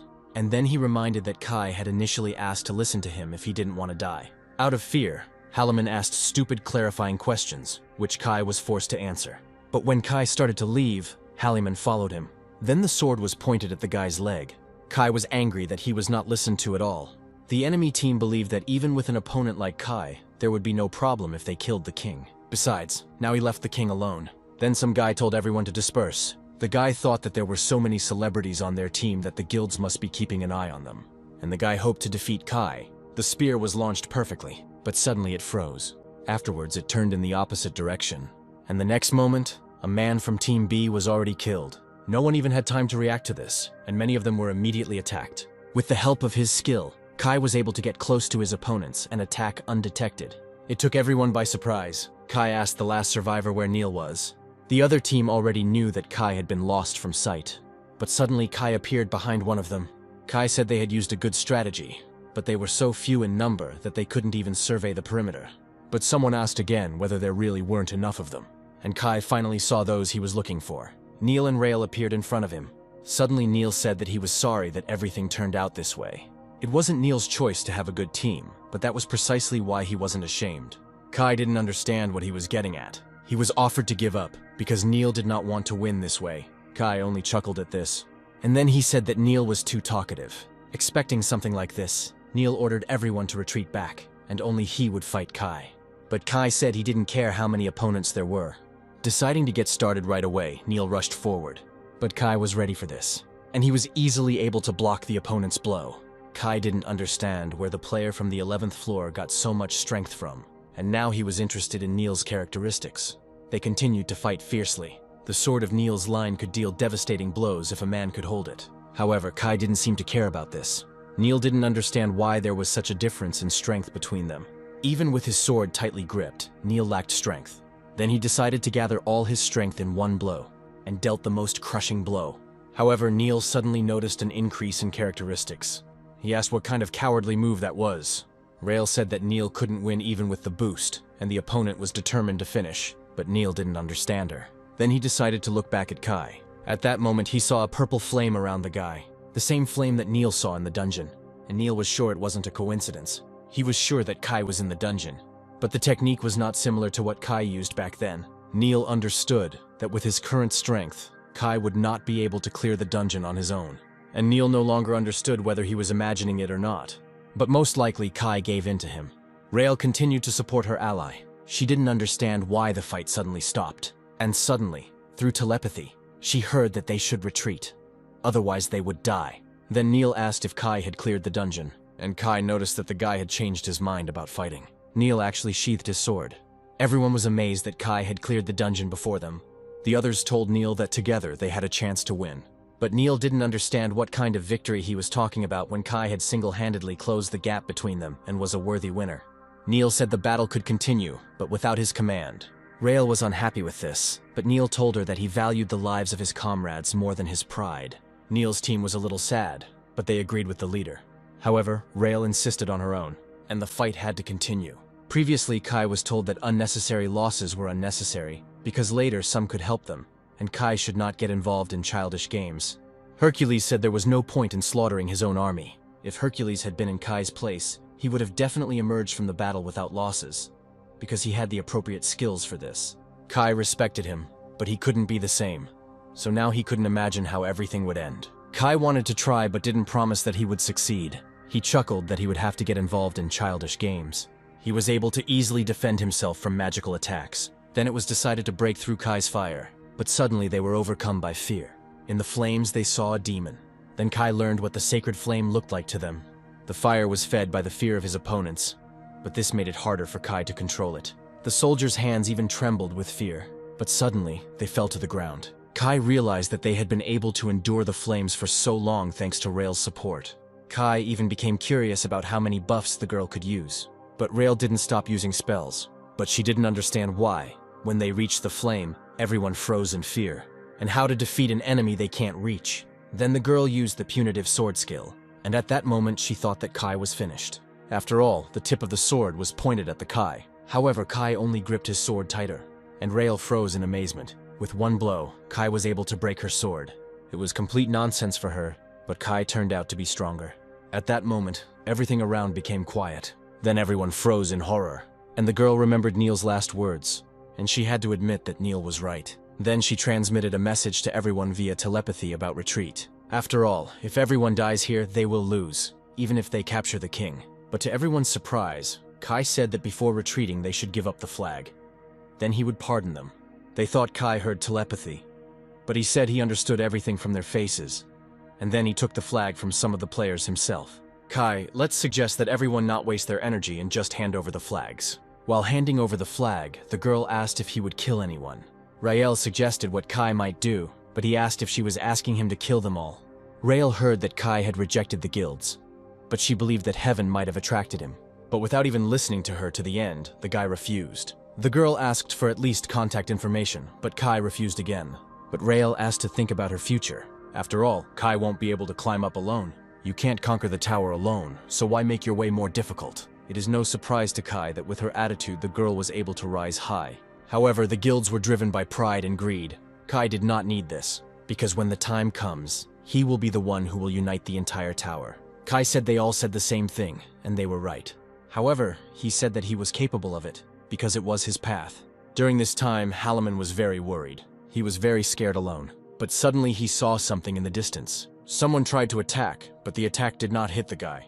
The enemy didn't understand how the guy managed to dodge, but they didn't understand even more why Halliman froze in place. Since the others were fighting Kai, these players wanted to deal with the king. Halliman was afraid that Kai was fighting alone against strong players, but suddenly he remembered Kai's words. In fact, there was no point in even running, because they would catch up with him right away. Then he decided to buy time. Halliman decided to trust Kai and stay in the circle. Everyone chuckled at the guy for acting tough, but they remembered that the flags should be divided in half, and the next moment they pounced on the guy. Halliman was able to block the first attack, but it was difficult for him to stand still. After that attack, he almost left the circle, but immediately he was hit again. The enemy found the task very easy, and Halliman continued to whisper that they needed to stay in the circle. As he swung at the king, a puff of smoke appeared behind him, and then the enemy was thrown out of the circle.